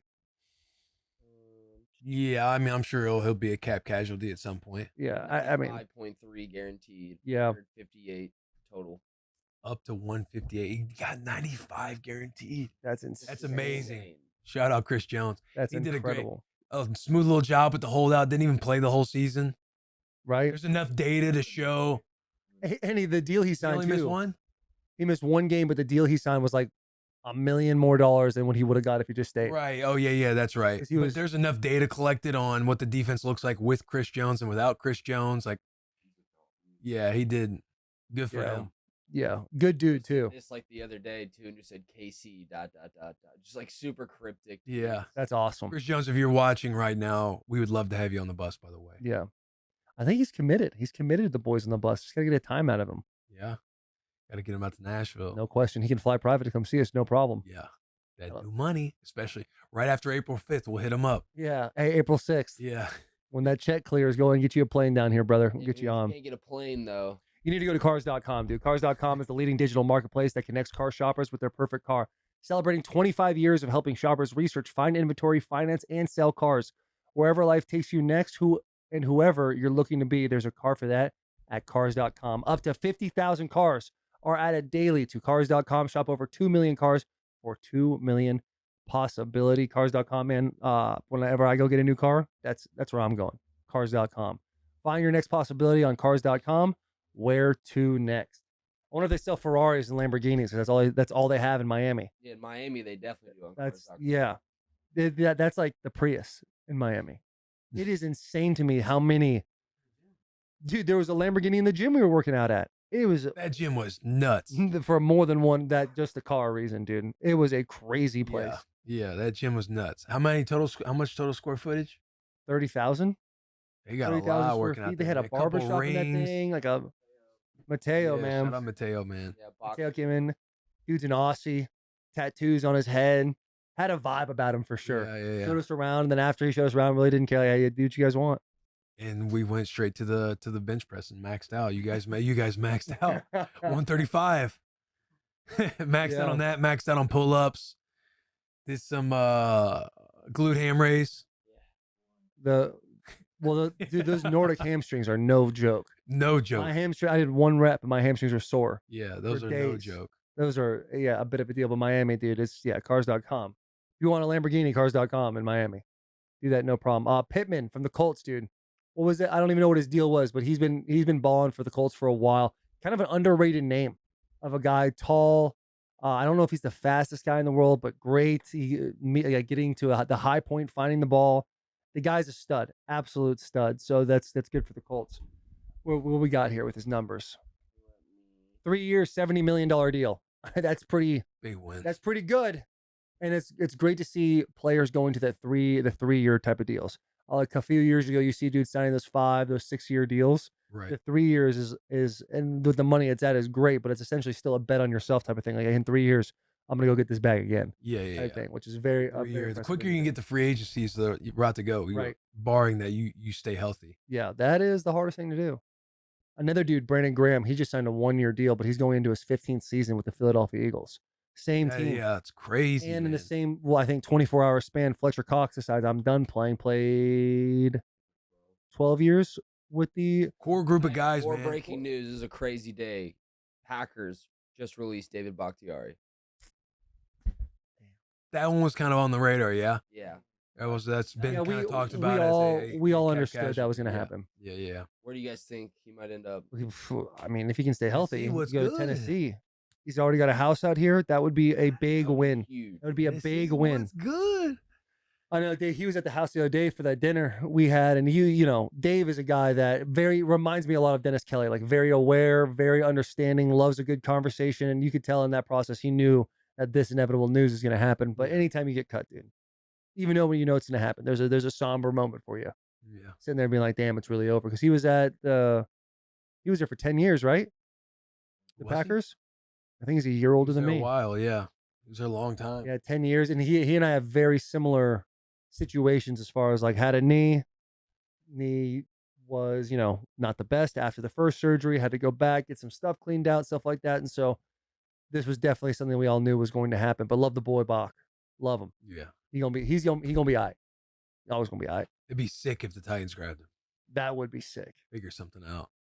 It'd be big too. It'd be a huge help because you get a guy in free agency that can play ball. The only question mark on him is, can you stay healthy? Yeah. Which is a scary question mark. But if he's able to play at 80% of his capabilities, the guy's a Pro Bowl guy. He's You a get Pro Bowl that dude right here. who was that linebacker from Carolina? We saw him in Vegas. Play Linebacker. next to Kuechly. Thomas Davis. Tore his knee, same knee. 3 times. 3 times. Still came back Pro Bowler. That's Stud, impressive. man. That is impressive. Should we Mac Jones. How you feel about Mac Jones going from the Patriots to the Jags? I thought it was a weird deal, and it's sad for Mac because he's going to be the backup at the Jags. Yeah. Yeah. So it's one of those I mean, deals. he's not Trevor Lawrence. No, he's not Trevor Lawrence. But Trevor Lawrence didn't have the greatest season last year, so I don't know if in the Jaguars camp they're sitting there going, "Hey, maybe if Trevor gets a They'll little talk rocky." probably a little quarterback That'll conversation, absolutely but happen. it ain't gonna be a real one. No. Absolutely not. Yeah, it's not gonna be a real So one. it's tough. I mean, it's Dave did a little, video yesterday talking about Mac Jones, how, it's not said and written yet if he's a bust or not. This is every bit of a bust that we're looking at right now. But you have the perfect example in the same conversation of Baker Mayfield, who until last year was an absolute bust. Now he's getting a $100 million contract. Bro, come on. Who you talking about? He's a first overall pick. He did lead the Browns to the playoffs. He led the Browns to the playoffs. He's a first overall pick. First overall pick. If you're the first overall pick, you're a quarterback. Like, you would think the guy, like, the standard of a bust of being a top 5 pick is insane. Like, you should be on that team for 10 years. Blah, blah. There's Browns arguments. kind of outed him too when they let him go. Yeah. Parted ways with him. There are arguments. You could have arguments that Amari Cooper's a bust. Could you? No. I'm telling you. Like- I'm saying, I'm Oh, not no. saying he is. I'm saying the argument. If you're that much of a talent, and you're at the Cowboys, and you go to the Cleveland Browns, get sent to the Browns, it's that you're getting traded. If you were that great, that team's going to want to keep you. Yeah, but he had a great run with Dallas. He had a great run with Dallas, but how many years was he there for? There for like 5 or 6 years. Okay, 6. Baker also had like 4. Yeah. Dude, Baker had 4. And he did head well with the coaches Browns. he was a and 4 top 4 pick, wasn't he? 4 offensive He was a coordinators. 4th pick. 5 years. Look up Amari Cooper. I'm not saying he is a bust. I'm saying there's an argument for that, and I know that's a big trigger word for everybody's bust, and people are going to get mad about that. That there's an argument. There's All an right. argument to say I was a bust. I mean, the last two that's not right. years, Amari had over 1,000 yards receiving. In his career, it looks like he's had an 8-year or 9-year career, 9,400 yards, 60 touchdowns. Stud. Last 5 seasons, 4 of them over 1,000 yards. Is who's the wide receiver? So he didn't get extended with the Raiders. It seems like he had some injury problems in that 2018, 2017, 18 Right, season. he went to the Raiders first. So Raiders kind of let him do his thing in free agency. Dallas signs him. They get a lot out of their investment at Dallas. Then he goes to the Browns and he's still over 1,000 yards. Yeah. Who's the kid? I know I'm not a bust. Who's the kid that has been on 9 different teams but has 1,000 yards every year? Brandon Cooks. That's the argument, is being on multiple teams when you're a first round pick. I'm not saying Amari Cooper's a bust. I'm saying there's an argument for it because you're on multiple different teams. What is your standard of a bust? That's not my standard. That's somebody else. When I was arguing what you guys are arguing, he was saying, yeah, but if you're really that good, you're going to be on the same team for, longer. But the thing is, Raiders could have been in the running in free agency. Some guys aren't tied to just being oh, I'm going to stay with the same team. Raiders could have probably offered him a contract. I'm not sure. Was he? No, they would have picked up his 5th-year option. He got traded there just because they don't pick up traded the Cowboys. Option. Yeah, well, this dude was still willing the deal, Yeah. just because the 5th year doesn't get. But Brandon Cooks, this guy is still saying the same thing. He says 1,000 yards a year, but he can't stick anywhere. I think he's been with the Texans for a few years now. Does he? Look that up.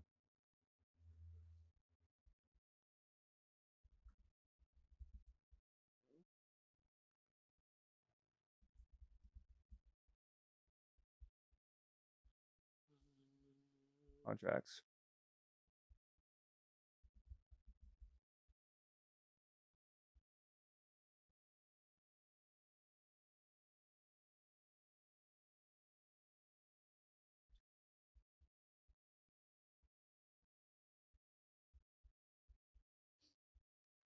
Just go up and just hit career earnings.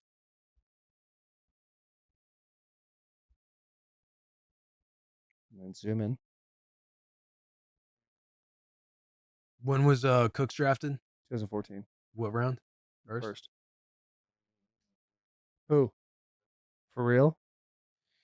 Yeah, I mean, and this, like him bouncing around, like he could be, you never know, but he could be like an attitude guy where he just doesn't stick. Like to me, if you're a first rounder and you're being productive and you're somebody a team can build around during that season, then you're not, you're Not a like, bust. like to me, like if Amari Cooper would have been a bust, a real bust fizzles out after that those down years or trending down years and his third and fourth season. That's Like a he fair wouldn't be point. bouncing back. The fact that he bounces back and he's still putting up great numbers for a receiver, because Dallas did love him. And then you just have, and a lot of people say Amari Cooper is like one of the best route runners that you'll find. Yeah.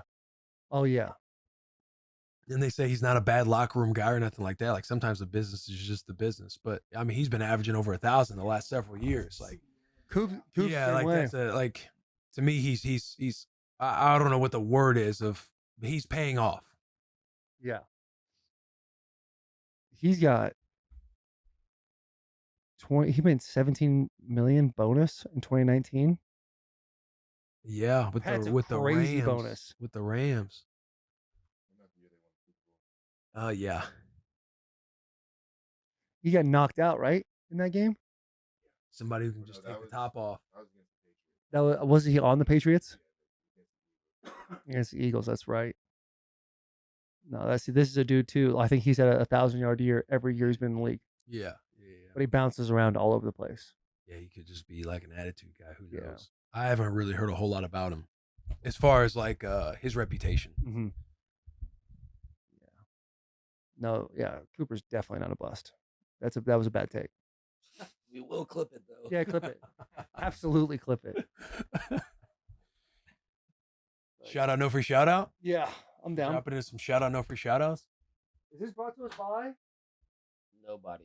Brought to us by, I think it's brought to us by Duke Cannon. Oh, okay. Yeah. Yeah. Some of the best smelling shit that you will find. See if you can smell this. I was starting to lean over to smell it. And that is a nice It's scent. nice. It's a nice scent. Smell. What is it? What are they? Shamrock. Shamrock? Yeah. Same Shamrock Yeah, price. that's a Thick. great one. Coming up.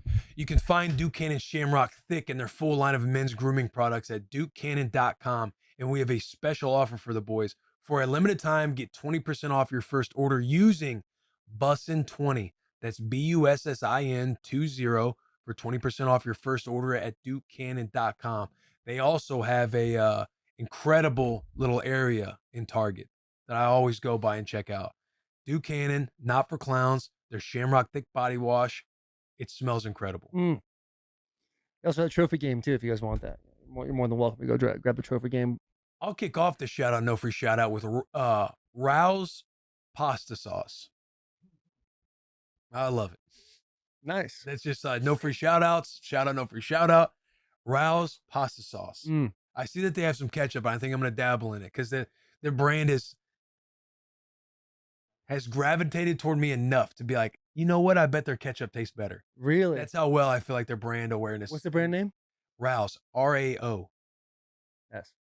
R-A-O apostrophe S. Rouse. Yes, in there. But they're man, what is their exact? Hey, bring up their lineup. Bring up the roster. Rouse? How do you? Yeah, Rouse. R-A. Yeah, bring out the Rouse. R-A-O apostrophe S. Rouse roster. It's in Whole Foods, Jack. You might not have seen it. Yeah, I ain't rich like that. It's good branding. All right. Do they have their different that one, go down. I don't know how to pronounce it. That arrabbiata. That one right there? Arrabbiata? Rouse spicy arrabbiata sauce. That's the hitter. I want to dabble in their vodka sauce, but again, every time I see it, I want the arrabbiata. Is their angry sauce? Yeah, Ooh. bro. That shit is nice. Is it really? How Yeah. spicy are we talking? I mean, not spicy like that, but just good. Like tastes very good. Like I'll dip like anything. Like, you know, Emo's shot the boy some toasted ravioli. So at times where I get the toasted ravioli going, that's my marinara sauce. I'm just dipping it in the Rouse, bro. Yeah. But Rouse pasta sauce, that's my shout out. No free shout out this week. Nice. I'll keep the same thing on my shout out, no free shout out. My shout out, no free shout out is going to go to Sunday family dinner nights. Being gone since Wednesday, getting back Sunday. Usually Taylor does the meatball. She does all that. We had a dinner 2 weeks ago. This week, she decided to make pizzas. She made the dough herself, got all the things going, got all the toppings, all the things you would want on your pizza. Let the kids make their own pizza. She, cooked the whole thing. Fire. That woman can make some dough. Like her sourdough techniques. You've had the cinnamon rolls. Incredible. Had the bread. Incredible. Like her little pastas. Yeah, her little sauces, the meatball. She is very good. She's been finding a solid lane in the bakery category. Yeah? Like, she's been crushing it. So What's shout out usually what's your role in the kitchen during family dinner? big time? cleanup guy. Big cleanup guy. Now Yeah. last night I put both kids to sleep, so she bent the knee and she cleaned up, which was nice because I thought I was gonna have to do both. Oh wow. Usually when I come home after a longer trip, I try to overcompensate a little bit. Get in there, do Yeah, as much as possible. Step up. Step up or step out, brother. You got to pick one. I decided to step up. So yeah, the shout out family dinner nights, especially when everything's made by hand, dude. Shout out Taylor on that. Mitchie, what do you got, brother? My shout out, no free shout out this week goes to something that happens a lot when you were a kid, and when you get these in the mail, you were just so stoked because your sports season's coming around. It's those East Bay magazines. You scroll or flip through all the pages. You just circle some shit like on it that you want. Like, Mom, this is what's going to take me to the next level. These pair of cleats, this baseball glove, this is what's going to make me the best player possible. But like every time you would get those East Bay magazines, you're so stoked to see like what the new fashion and like new trends that are out there for the sports season. Hell yeah. Yeah, man. R.I.P. East Bay. My one issue about sports apparel is I love when I find like the pair of cleats that I love to wear. Mine were Nike Alphas. They're the mid tops. I thought they were the best cleats I ever wore in my entire life. They only run them for like a year, maybe 2 years, and then they bring in they name the same thing, but they change a whole bunch of shit about them, and I hate that. I wish so badly they would just keep the good thing a good thing. Yeah, you gotta find the you gotta so much. You gotta find the you gotta find the vintage boys on eBay, man. They're hard, man. I remember when it was like Pro Alpha or something like that. Michael Ruse wore these cleats, and when I switched from Adidas to Nike because my foot was hurting me, these were the cleats I wore that like my foot never hurt. And then they stopped making them like 2 years later, and I was sick to my stomach. Ended up finding the Alphas, which I was fired up about. Jack, what do you got? Mine goes to Robert Downey Jr. He got his first Oscar last night, and for Oppenheimer. Yeah, and it's just I think it's cool because we all know the story of Robert Downey Jr. He was off his rocker, decades ago, losing his life to drugs and in and out of rehab. He did blackface in Tropic Thunder, and for him to get an Oscar on like the global scale, I think it's cool. And he had a really cool acceptance speech and tipped his cap to his wife and like all these funny little jokes and stuff. So yeah, shout out to Robert Downey Jr. Did he get any backlash for the blackface? No, because it was a flawless performance. It was incredible. Yeah. Someone actually brought it up last night when they were presenting him, which was funny too. But yeah, shout out to Robert Downey Jr., the Iron Man. That's a good one. That's a real good one. JP. Oh, I saw something cool with that too. Robert Downey for the first Iron Man, I think he only got paid like $500,000 or something. Yeah, super low. And then now it's made him like over $400 million. No shit. Crazy. Sticking in the movie topics. Oh, here it comes. No free shout out to Kung Fu Panda 4. Could be the last of one of my favorite series of all time. They left the door open if they did want to create some more. Yeah. But man, so many, y'all know I love animated movies. And so many of my favorite life lessons have come from that movie. Come from my Master Oogway, Master Shifu, Poe. He's working his way up the sensei leaderboard in the movie, and I watched it last night, and it was great. So shout out to Kung Fu Panda. Let's go, man. That was good. We were flirting with that in Miami, whether to go see it the or not. premiere. There was a piece of me when I saw you tweet about it. I was like, damn, we should have just gone. Yeah, there was no Oogway in the movie, which stung a little bit, but I think I'm about to start campaigning for a Master Oogway origin story movie. That would be elite. That'd be my next That would campaign. be sick. Yeah. We talked about not Master Panda, Kung Fu Panda so much in Miami. I went and watched Kung Fu Panda 3. We had some downtime. It's a fire film. I was happy I did too because I thought I'd seen it and I hadn't seen it. Got to get on it. Gotta get on it. Got to get on it. You got a lot to get on right now. Born, Kung Fu Panda, sharing food at dinner. Masters of the Air. Sharing food at dinner. Yeah, I watched it. Pissed me off. It just reaffirms everything I think about. You should just wait until a season is over and then binge watch it. 7 and 8 have been a little bit set up ish, Oh. but 9 and 10 are gonna be. Dude, is there only 10 special. episodes? I think so. I mean, at this point, I feel like It's usually lucky if you get 10. Yeah. Right. It's usually 8 to 10. I know it's such a good show though. It's so good, and all the different storylines are doing an amazing job of establishing multiple main characters, not just Austin Butler. Yeah, So- I agree. That being said, Shogun. Oof, so good. How many Let's episodes is fucking that go. show right now? There's 3. 4 out right now, or is there 3? Well, 4 was the latest. Will be the latest one. It will be coming out tomorrow or Wednesday. I thought it was tonight. I think it comes out tonight, like maybe 11. Oh, the gotcha. early Yeah, one. yeah. Yeah. But there'll be 4. There'll be 4 this week out. See, I'm going to wait until the season's over. I'm gonna go watch them all. That's what I'm gonna do. I can't. I'm already every time I put Masters of Air on, literally halfway through the episode, I get this feeling in my stomach like there's gonna be no closure at the end of this. I'm not gonna. Yeah. I hate. I personally don't mind staying up to date because it's something to look forward to every week. Because usually, if I'm binging, my next morning I'm just like, fuck, why did I stay up and watch stuff? Like usually Yeah. I'm getting to a point where I have an episode and a half in me just at nighttime. Then when in between that 9:30, I'm just thinking, hey, you trying to get ready for bed? So I don't mind. Like, and then if you have a full roster going to where you got like 3 or 4 days of the week where something new comes out and you're on to like that amount of shows, you have something different every night to look forward to. Special time in life. Yeah. I've never experienced I think that. It's cool too, though, when on like the flip side of the coin, where you're like, "Damn, this episode's not gonna give me closure." When you do hit an episode that's just like incredible, there's like something about it where like you fought for this episode. It's like you put in hours Yeah. just to get this night, and that to me is that's special. Yeah. And then if you're bitching, you're kind of bitching with everybody. Yeah, right. God, man. Next This was a week. teaser. Next Fuck. week. It's gonna be crazy next week. Maybe I will watch Shogun. You should. Good show. Yeah, Very both, good. Both great Really selling good. points. Yeah. It's a very good show. And that comes out what, Mondays? I think so. Like Monday nights. Yeah, Monday. If And you I'm have, saying like, that because Jack was fired up last week. He's like, hey, tonight, episode 3. Yeah, it's if you have like Hulu Premium, you get it at 11 p.m. And then if not, I think it comes out on Tuesdays, like maybe Tuesday morning or something. Got you. So, something like that. Good show. Yeah, sounds like it. You got any good dad tales? Our little dad segment or dad club segment? Yeah, I got one.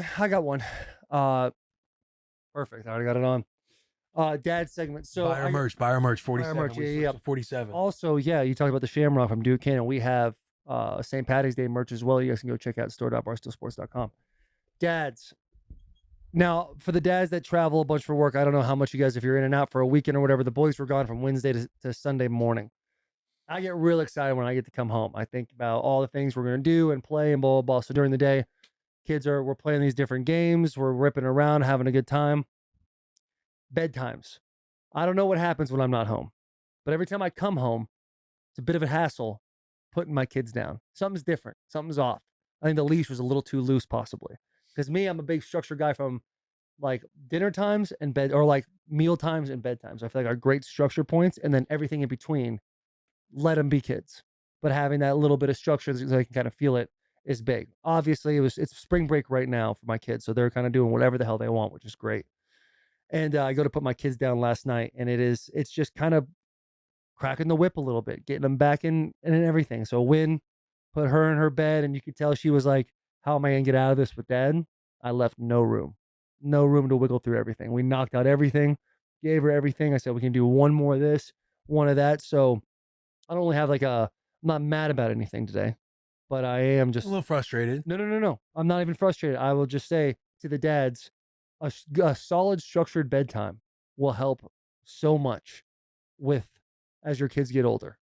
Because when they're like Willow's 3, and Willow, she kind of knows the deal. You got to rip, go, here we go, boom, you're in bed. I'll see you later. Mm-hmm. When they get 6 and they start to know, like, okay, I can ask these questions and they'll stay longer. And then if I do X, Y, and Z, that'll bring them back upstairs. And then she starts leaving the bed to come back downstairs. That's the stuff where now I'm infuriated. It's this part where you're able to know, like, go in with a plan, go to war with a plan. Don't just go in there for a bedtime. Know what you're about to establish what you're supposed to do with your kids, execute it, love them up, and get out. Yeah. That's the move. Routine. That is the move. So it's more of we got to stick together with structured bedtimes. That's my dad segment. So she was pressing a couple buttons last night. She wasn't pressing buttons, but I could tell How that. stern did you have to get with her at one point? To me, it's not pressing the buttons from like you want to talk. I'm all about talking, but if I'm like, hey, can you go do this? Like it's time for bed. Go brush your teeth. And it's like we want to have a fuck around session of going to the closet and then ripping over to this little area, and then we're gonna go and watch Stewart from Matt TV. Look what I could do, and he kind of like starts ripping around. That's when it's like what I just say. Like I'm getting real good. And I said this last week. I'm getting real good at the stern dad voice, and I had to throw down a stern dad voice at not only. All right. Hey, Wayne, do you mind? Just go brush your teeth, sweetie, and then after go brush your teeth, go potty. Hey, then let's go play in the closet. Let's go play in the No, closet. honey, we're gonna brush our teeth. But Dad, Mom let me play in When? the closet last night. Win. Go brush your teeth, and we can do all these things after. But go brush your teeth right now, because that's what Daddy asked you to do. 2 minutes? 2 minutes what? The closet? Go brush your teeth for 2 minutes. That's what you need to Well, do. Mom let me play. That's fine. Mommy's not putting you to bed at night. Now you hear my tone of voice? Do you hear my tone right now? I got tears coming to my eyes. Do you hear my tone though?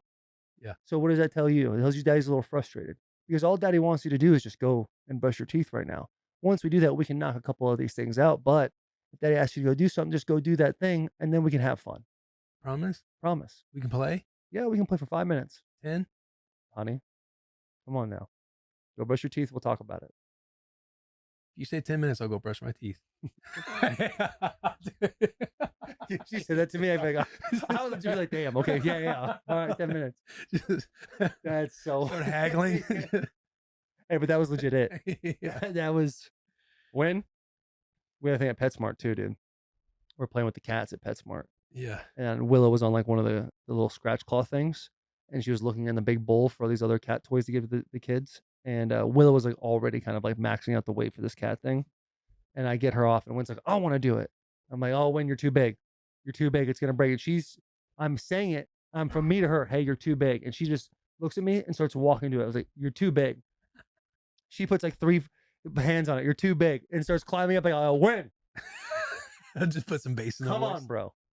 And she's like, what? I'm like, what do you mean, what? What did I just say to you? She's like, I'm too big. I'm like, then why are you doing it? You're too big. I don't want you to get hurt. Yeah.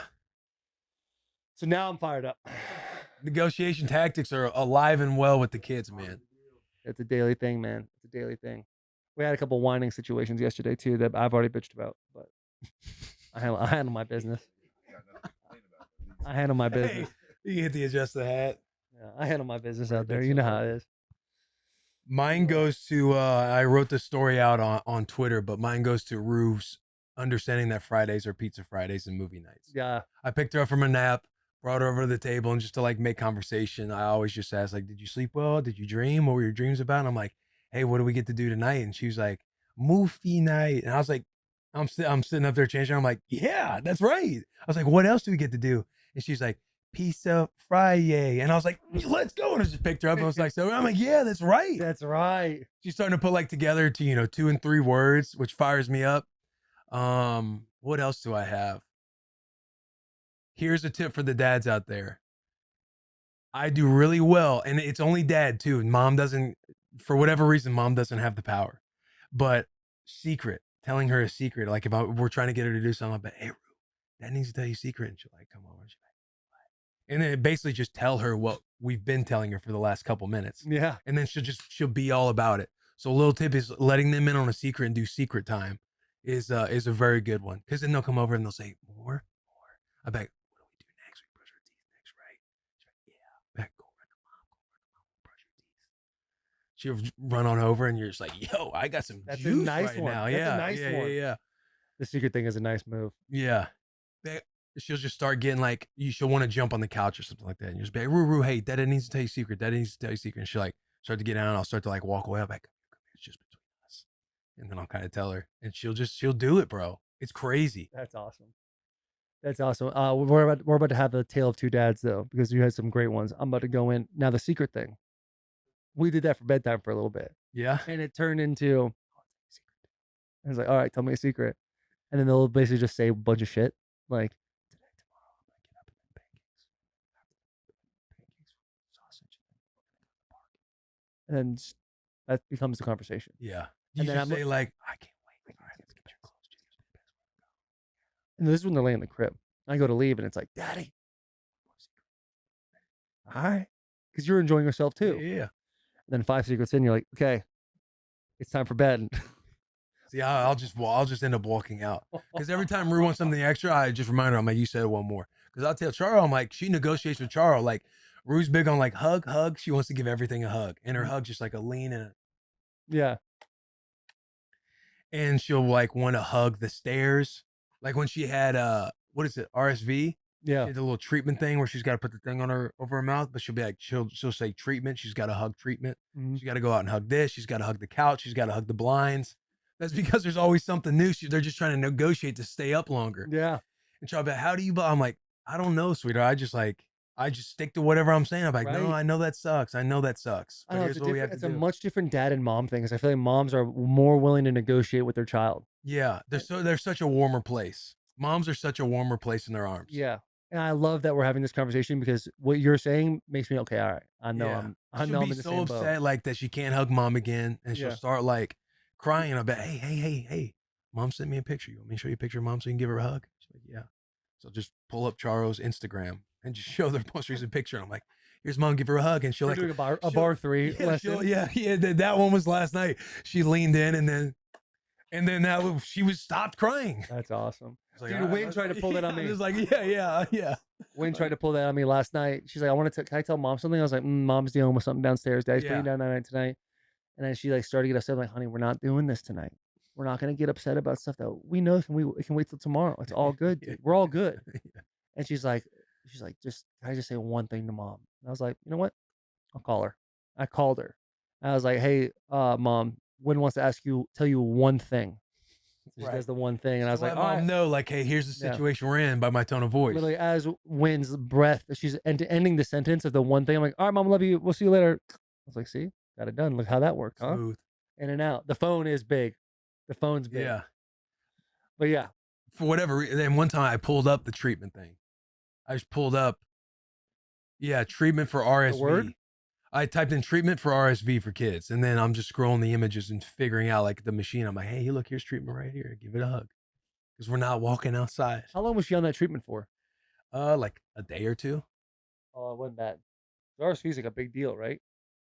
I guess it can be. How old was she when she got it? She had it a couple weeks ago. Oh, She did it for like 2 days, maybe. Saddest looking thing in the world. Yeah, I'll have a She'll little just thing be on 'em. like, I'm sure the loud noises, their Yeah. eyes are all big. yeah. I gotta lock in for this next segment.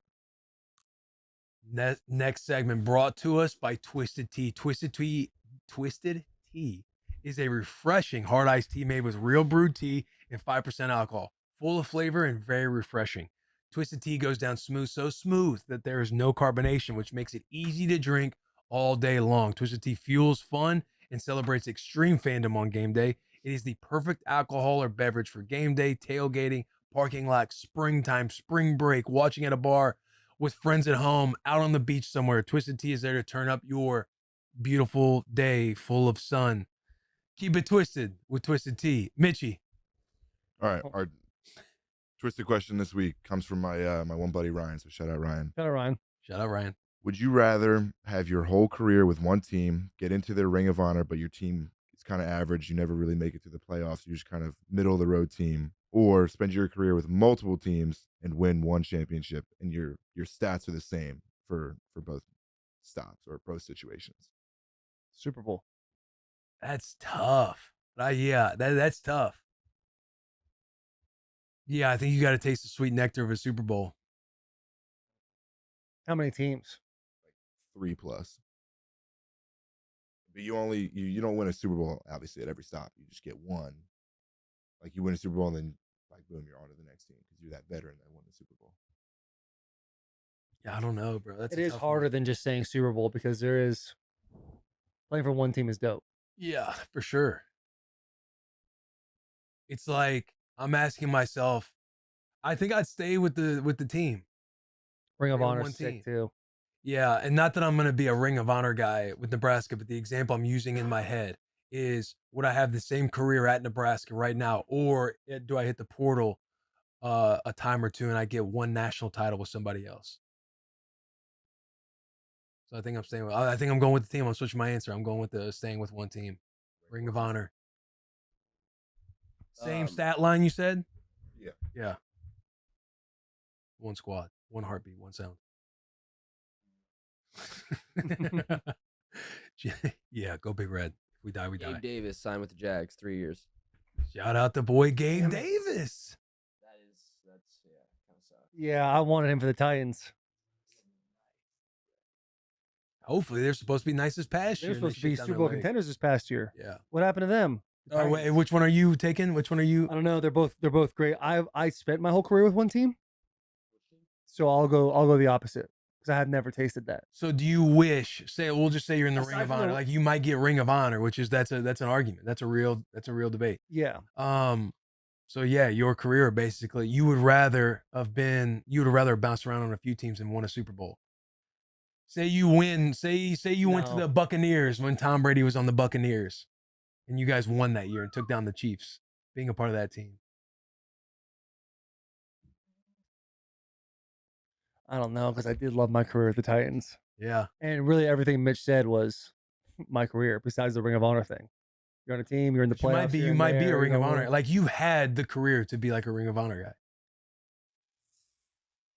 I'll keep the main thing. I'll stay with the Ring of Honor. I do. I think the Ring of Honor is one of the coolest things you can get. Obviously, Hall of Fame is massive. Obviously, Super Bowl is massive. But being in the Ring of Honor on one team that forever, your legacy just forever lives on, Yeah. is the coolest thing to me. But you're gonna get Ring of Honor if you're a Hall of Famer. Yes. Hall of Fame. Yeah. Hall of Fame Pinnacle. is. Yeah. I even But I had feel my you. jersey had been retired in high school. Yours has. I don't know if my jersey's been retired. You were put in the Ring of Honor. Maybe if it has. Are you talking about What were you? Ring of Honor in high school? No, didn't you have something in high school? High school Hall of Fame. High yeah. school Hall of Fame. Yeah, first year. I ain't got that. First year it opened up. Yeah. Is it your high school or like the district? My high school. North County High School. Okay.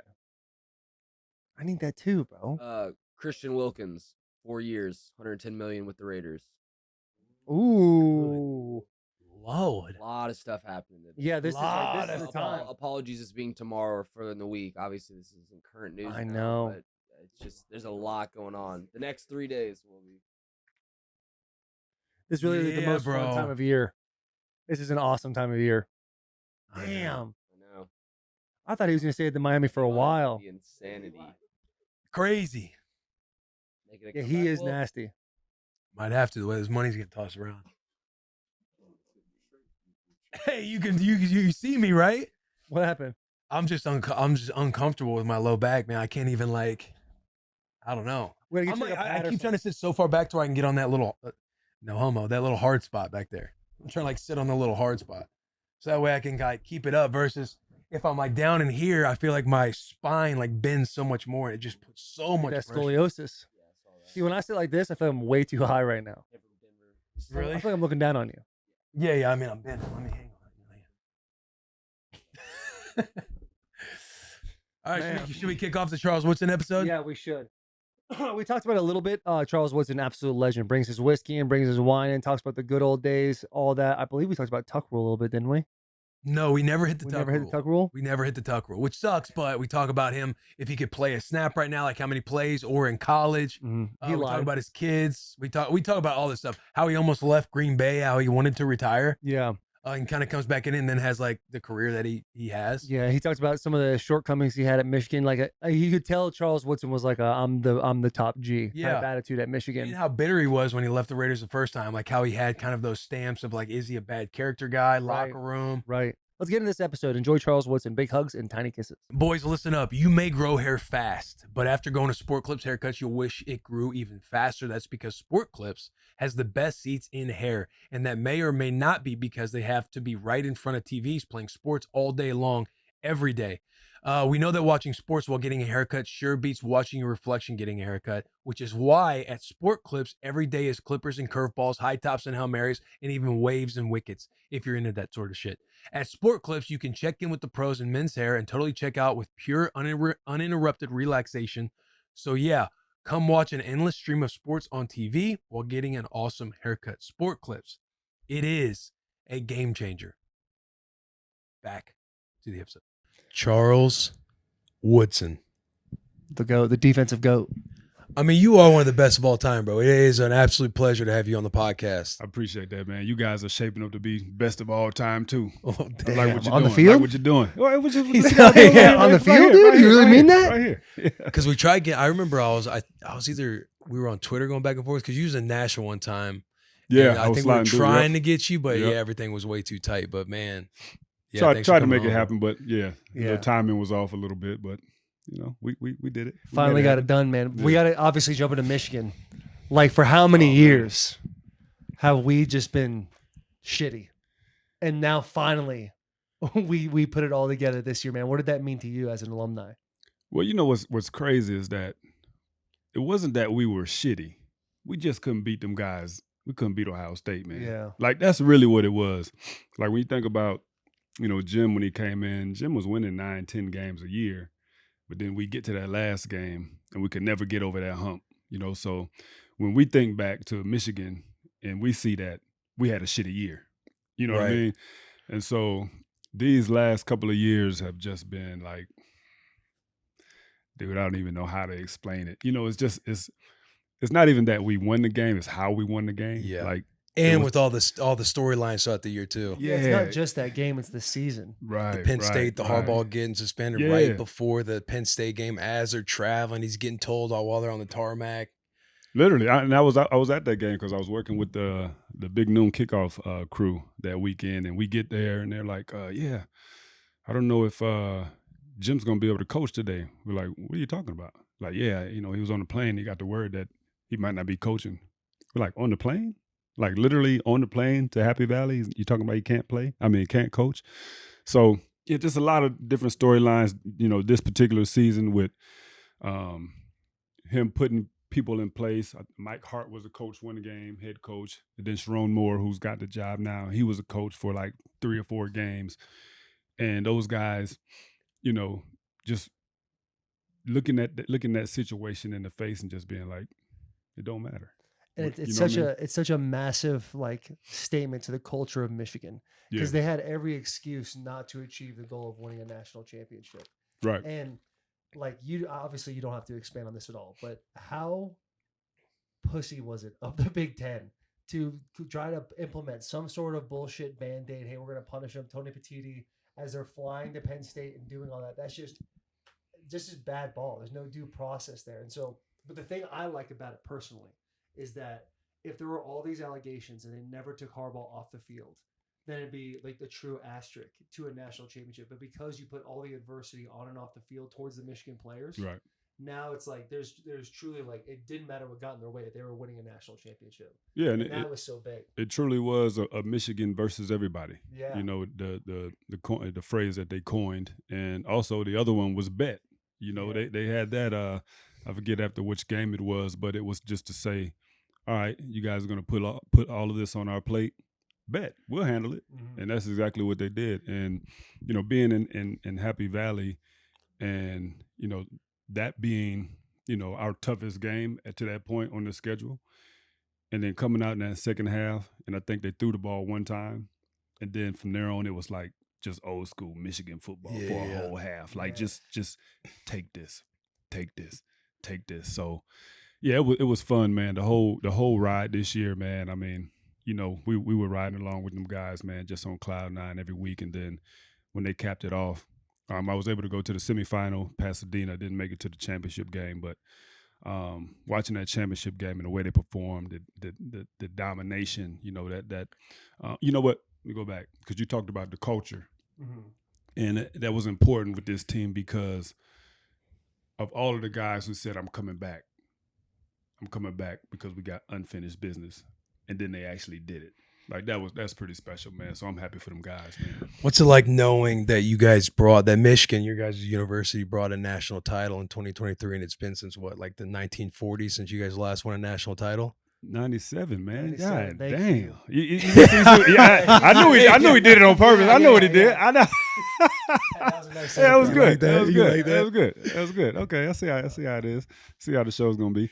Yeah, show's gonna I have to. Yeah, Taylor and I yeah. obviously we always go back and forth. Michigan, Yeah. Nebraska. I mean, you guys have been whooping our ass for a while. Yeah. but That's funny. I had to get that in because it's always like if I'm put up against Taylor, Dave Portnoy, we go back and forth. If I try to throw Nebraska in, it's like 1997.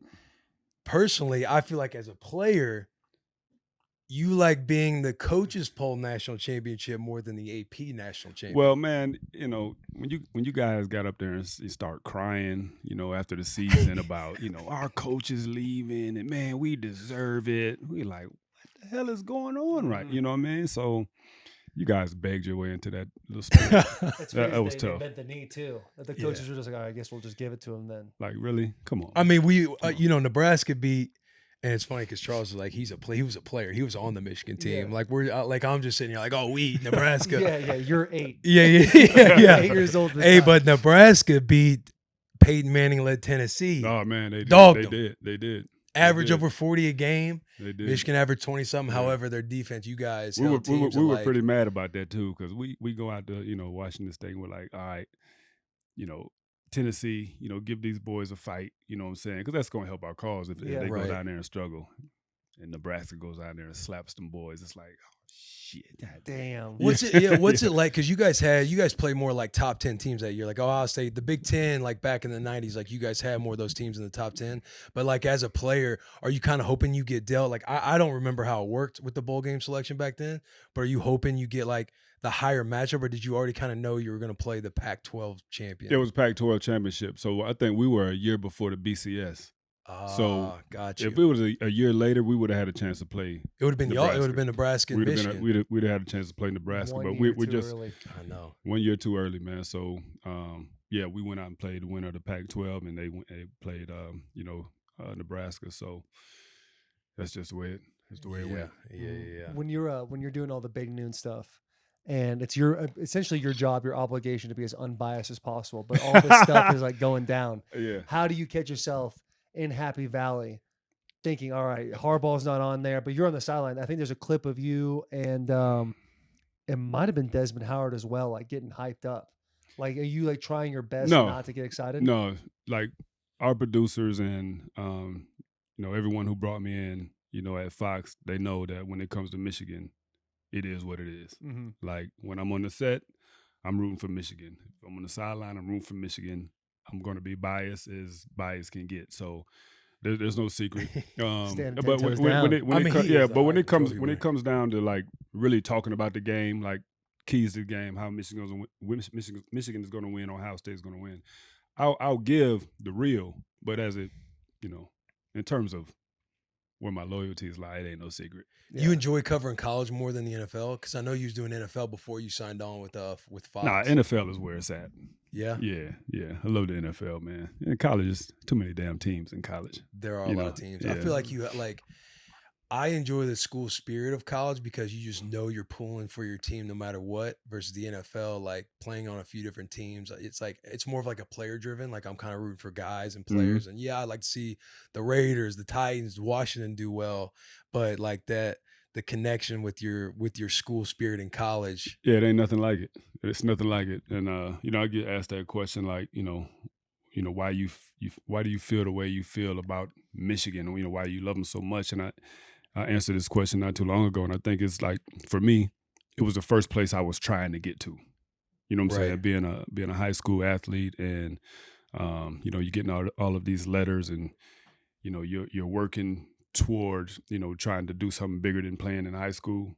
Like Michigan was like, I'm trying to get there. You know what I mean? And it was a dream come true to sign there and go to Michigan. And so that love of trying to get to a destination and reaching it, was a big deal. So, that's why it runs deep. Yeah. You had a really good interview on The Pivot, and I'm trying to recall, can you tell the story about, there was a game where coach held you out and you're like, I'm not going to go in and say sorry. And then your mom's like, hey, if you're not going to apologize yourself, do it for me. Can you retell that story? Yeah, it was just crazy because we had played, I think, who did we play? I forget who the game we played before Ohio State. But anyway, I had my back locked up for whatever reason, and I talked to the trainer. I'm like, hey man, my back is locked up. I don't know why. I can barely move. He's like, oh, don't worry about it. You don't have to practice today. And so I was like, great. But when I walk out to practice, I don't have any Michigan issue stuff on. I just got my school stuff on. And Coach Carr's like, what are you doing? I'm like, what? He's like, what? Where's your uniform? I'm like, oh man, I talked to Smitty. Smitty said I had to practice today. He was like, I don't get in there and put something on then. So I go in, I put some other stuff on, but I keep my white shoes on that I wore to school. What do you got? What do you got on your feet? I'm like, what, man? Get in there and put Did your you know what shoes you was on. doing when you went back in? Like, are you feeling like, oh, coach is trying me a little bit? A little bit. Yeah. A little bit. What But year then was this? this was 96. 96. So a week before Ohio State game. And so I came back out, and then I'm on the sideline and talking with some of the fellas, and Coach, he singles me out. Hey, Charles, come here. I go over there to the offense. Hey, you need to pay attention. I'm like, Coach, I'm paying attention. Like, what's going on, man? Well, if you're going to be on the sideline, you're not practicing, you need to pay attention. I'm like, all right. So I walk on the sideline. A few periods go by. He calls me back over there. Woodson, get over here. I'm like, damn, what is going on today, man? I go over there. Hey, if you're not going to pay attention, you can just leave. And I was like, all right, I'm out. So I left. I went No back to way. the. I went back to the dorm, and little time passed, day or two. I don't know. I can't remember the timeline of that, but I get called down by my position coach, Vance Bedford. He's like, hey, listen, coach wants to talk to you. When you go down there, just go ahead and apologize, and then he's going to let you play this week. And I was like, Coach, nah, I'm not apologizing. He's like, listen to me, just apologize. So I go down there, me and Coach talk a little while, and he's like, do you think you justified yourself by walking out of practice? I was like, yeah, man, because I don't feel like you got to make an example out of me in this whole thing. He was like, all right, well, you ain't playing this week. I was like, all right. I got up and walked out. Went down there to back to Coach Bedford's room, and he was like, all right, what'd he say? I said, I'm not playing this week. He said, boy, I told you don't go down there and say nothing but just apologize. Hold on a minute. He gets on the phone. My mom answers. Miss Woodson, I told this boy don't go down there and say He nothing. called your mom. Yeah, That's the way to do it, man. Dude. He called my mom, man. And my mom gets on the phone. What's going on? I'm like, I'm not playing this week. She's like, why? I was like, man, me and Coach got into it and this or that. And Coach wants me to apologize. I ain't apologizing. She was like, okay, well, we'll just do this. If you're not going to apologize for yourself, apologize for me. And I was like, yeah. Hey, are you kidding me? She broke me. So you went in She there broke and did me. it. So I had to bend. You talking about bending the knee? I had to Yeah. bend the knee, man. Mom's. And so I went down there and I was like, Coach, man, it's my bad, man. I'm sorry. I shouldn't have walked out of practice. And that's all he wanted. He was like, all right, you're playing this week. So Charles leaves. Just walking in the hall to the office and kind of hitting the door like, you should have saw Yeah. you should have saw how slow I walked down there to his I office bet. too. I bet. Dude, you I was- brought up I was fuming, yo. You brought up Schmitty, who's Schmidt, just a yeah. Michigan, Yeah. the head trainer for the longest time. He's the guy that Okay. you get an X-ray. You'd be like, Schmitty, what'd the X-ray say? X-rays don't talk, friend. Yeah. You kind of keep walking. Yeah, He was smart that smart dude. alley. Smart alley. Schmitty and then Big John. Big John. Oh, Do you man. have any Big John stories? Because I'll preface one real quick. So obviously I was in the dark ages of Michigan with Rich Rodriguez and Brady Hoke. No disrespect to them. It was just that time that the alum would come by and be like, hey, y'all suck. And that's just what it is. It's tough always having the guys in the 90s. I Like know. we had that too, where guys, Bro. but hey, you guys aren't. You're Well, just we like, had "God damn." when we were at the Ohio State game this year, some guys came up and we were talking. They're like, hey, what years were you there again? I was like, 09 to 13. They're like, oh, yeah, that's a tough time.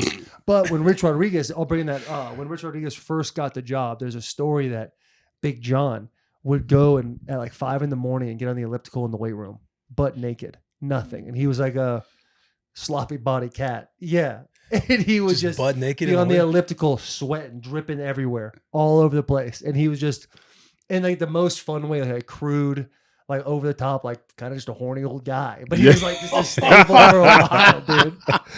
That being said, Yeah, What was your I impression of don't. Big John? Yeah, I don't have the stories. Like some of my teammates have more in-depth stories Mhm. of Johnny, but Big John was kind of like family guy. You know what I'm saying? Like just inappropriately funny guy. Yeah. You know what I'm Yeah, saying? yeah. Like you'd be like, You always got In one the, on the in squad. the most, like- like, for everybody watching, like, the most innocent, fun way possible. Yeah. We're not trying to soil like Johnny. What? Johnny? He said what? He did Yeah. what? Right. You know. So yeah, he was he was that guy, man. But he was a great guy. But yeah, it was a lot of stories. A lot of stories on Big John. Yeah. A lot of stories I can't tell. I can't Yeah. tell. Yeah. What dude, what was it like? I know you've probably been asked this so much, but what was it like winning the Heisman over Peyton Manning? I mean, and two, it's like it's Peyton Manning. You know, quarterbacks. Who it was also Ryan Leaf that year. Randy Moss, Ryan Leaf. Randy Moss, but Yeah. the quarterback, Peyton Manning, he's got the complexion for the protection. Yeah. And you end up winning the Heisman, like being a two-way player. What was that like when you won that? Yeah, it was what's crazy is that we got three first ballot Hall of Famers on there. Me, Yeah. Peyton, and Randy. Damn, poor And then Leaf. at the time, you know, yeah, you got Ryan Leaf there, who everybody thought, man, shit, he's gonna be the guy. Mhm. You know what I'm saying? Yeah. Even with him and Peyton coming out, a lot of people had Ryan Leaf ahead of him. But the thing about it is that, you know, I thought throughout the season, I thought I played myself into a position where people recognize who I was as a player, and I thought I was the best player, but I didn't think I was going to win the Heisman. Like, there was no way, you know, I was going to win the Heisman over Peyton Manning. It just wasn't. It wasn't going to happen. You know, the whole season coming in, I think he had came back for his senior year Right. that year. So, you know, that was really all of the talk. You know, Unfinished business oh, year. Peyton Manning, he came back for his, you know, his senior year. Like, wow, what he's doing for the university. He's coming back for his guys, and he's coming back to win the Heisman Trophy. Like, that was a foregone conclusion. And so, you know, season carried on. And what was great is watching the 30 for 30 that they just had Yeah. that came out. And because a lot of stuff you don't remember, but they had that little ranking each week of who was ahead. Like, you had Peyton, and then it was it was a running back. I saw, maybe it was Tavian Banks or something. Tavian Banks, and then like I was down here on the bottom, and then I might move up, and then Peyton may move down, and then this guy may move up. So it was really interesting how it kind of played out throughout the year. And then when Michigan State happened and the one-hand catch happened, then I kind of stayed steady in a certain place. And then Penn State happened, playing both ways. Caught a touchdown pass that game. I'm playing against Jura Vicious. And I remember they asked me before that game, you know, did I think I was the best player in the country? I was like, yeah, I'm the best player in the country. But still not thinking they're going to, you know, I'm not winning. Or like put you over like a Peyton Manning. Not going to happen. Because it's such a like a focused position, driving numbers. Like your it's range is it's a numbers deeper. game. Yeah. It's a numbers game, you know. And so, and then Ohio State happens, and then here comes, you know, the ceremony, and it's like I'm there in New York to have a good time, hanging out with Randy, hanging out with all the guys, and just this is a cool experience. And then, you know, Rudy Riska, I believe it was, opens an envelope, and he's like, from Michigan. Oh man, it was like my whole body just went limp. And if you watch it, you see Randy on the side. He's like, "Get up!" So he nudged me. I'm like, "Damn, I just won." What was the highest you got on the list like throughout the year to where maybe you had an inkling, like maybe there's a dark? No, I like think a I long think I shot? got up. I think I got up to one, I believe. But it just rotated. So it was 1 and 2, Right. and maybe 3, then 2, then 1. So it was kind of cool, you know, to see some of the footage, because like I said, a lot of that stuff, man, it's a long time ago for me. But a lot of stuff you don't remember. Interviews that you did, Mhm. you know, certain things other people said. So yeah, man, it was cool to relive that. We interrupt this episode to bring you Verizon. You already know that Verizon is the network America relies on, but did you know that you can get a network you want for your phone and your home? Get Verizon for both mobile and home and safe. Are we bringing back home phone numbers? Are we bringing back home phones? That's what it sounds like in this little deal right here. Gonna come back just like my middle name Earl, baby. So you can make sure whatever it is you're looking for, this year's Oscar movie, the hockey playoffs, the Sharps football draft projects, it's all good whether you're at home or not at home. And when you switch, get a great deal on iPhone 15 Pro, iPad, and Apple Watch SE, the network you want and the tech you love. Simply better together, only on Verizon. Visit verizon.com/barstool or your local Verizon store to shop or learn more. Let's get back to this episode. how people don't talk about this, but like you win the Heisman, obviously such a surreal moment. Your blood's pumping. Like, how stressful and nervous were you giving the speech, accepting your Heisman Trophy? Dude, I didn't. That's gotta be. Yeah, I didn't have. I had nothing. Yeah, I had 'Cause you nothing. Hey, thank you, family. Yeah. You're like, yo, this is insane. Like probably, Yeah. probably Heisman, the without Heisman. probably without the footage, he probably doesn't even remember like giving a speech. Well, I remember, getting up and of course, thanking my mom, and then I know I probably did. I made some reference to somebody else who I thought should have won it, but didn't win it, and then finally they got it right or something, Yeah. something All over crazy the like place. that. But I didn't have a speech because I was like I said, I'm here to just enjoy this moment, You and didn't I get up. You and didn't write nothing down. No. It is kind of it's No. kind of a bad look. Not a bad look, but when they pull out the crinkled piece of paper and they Yeah. fold it 4 or 5 I times. don't like to do that just as a general rule. I don't like to read from anything. If I'm talking, I just like to talk. But yeah, I went there, man. Just nothing. Man, Just- do you when you think about like the college football landscape now, all the NIL stuff, how would Boy. you had to be going crazy? You'd have probably- you would have been. I mean, you've been a 7-figure cat. I got But one. hey, I got 1 year left.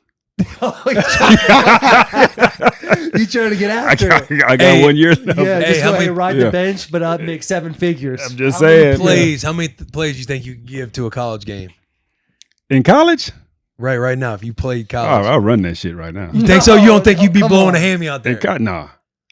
Hey, listen, I don't know if anybody told Nah. you, you got a little Hey. salt in that beard. Yeah, a little bit. Come Hey, a on. little bit. A little Like, bit. I believe in Charles Yeah, Woodson, but yeah. I still run around a little bit. I still get Do you? after it. Yeah. I give Locking dudes down? I give him some work out there, straight up. Bro, In college, you playing corner? oh yeah, I could play anything. He'd be like Travis Hunter, Colorado. I'd be like him. Yeah, he truly plays both ways. I think that is Like insane that he has that 130 that plus gas plays a tank. game. That's like crazy. I tell people like I like dibbled and dabbled on offense. Like I didn't play a whole lot of offense. It just seems like it. Expect if Charles Woodson he goes in, plays keep your eye offense on and defense like Yeah. literally. Like every That's snap, great. like Yeah, in high that's- school. When you like don't come off the field. Right. Yeah. You're That's like, crazy. all right, Where do step you out think there. he's better suited on offense or defense? Oh man, I think receiver. I think he's nasty at receiver. Yeah. I mean he's a good corner. Don't get me wrong, but I see his offensive skills, man. I think his offensive skills dominate over his defensive skills. What's interesting too is like your story back when you were, with your mom and coach and like not playing, like situations like that. I feel like these days, like you could just, if you're upset, you could just bounce. Eat quick. Yeah. Yeah, and not have any repercussions. Like it used to be where if you went to another D1 school, you had to sit out a whole year, Mm-hmm. and so now it's like, what, coach? Oh, I don't worry about it. I won't be here tomorrow. Hit You the know what I'm portal. saying? Yeah, It's like I'll hit shit, the you can just portal. leave. Yeah. Do you think Yeah. like when you were a freshman at Mission, that like was there any type of time if there was an opportunity to go in the transfer portal that you might have Well, thought about that it? time we talked about with Coach Carr. So when I went back to my dorm room, it was funny because we had a couple of guys who visited the University of Miami. Were you in the West Quad? I was in West Quad. Yep. And so after practice, a couple of guys, my boys, man, what happened? I was like, man, I don't know, man. Coach tripping, man. I said, man, I'm out of here, man. They were like, what? I said, man, fuck this, man. I'm going to Miami, man. I'm transferring out here. I don't want to be here. Man, we going too. We man, let's do it. Serious. So we had like a little mutiny going on for like 24 hours. Yeah, a little crew that was going You know what I'm saying? Dismantle the University of Michigan. Yeah. I'm like, man, I'm leaving. But I think that's probably how it happens. With a lot of guys, you have a altercation with a coach, and you go back to the room, and there's nobody to talk you down from that ledge, and you're like, I'm out.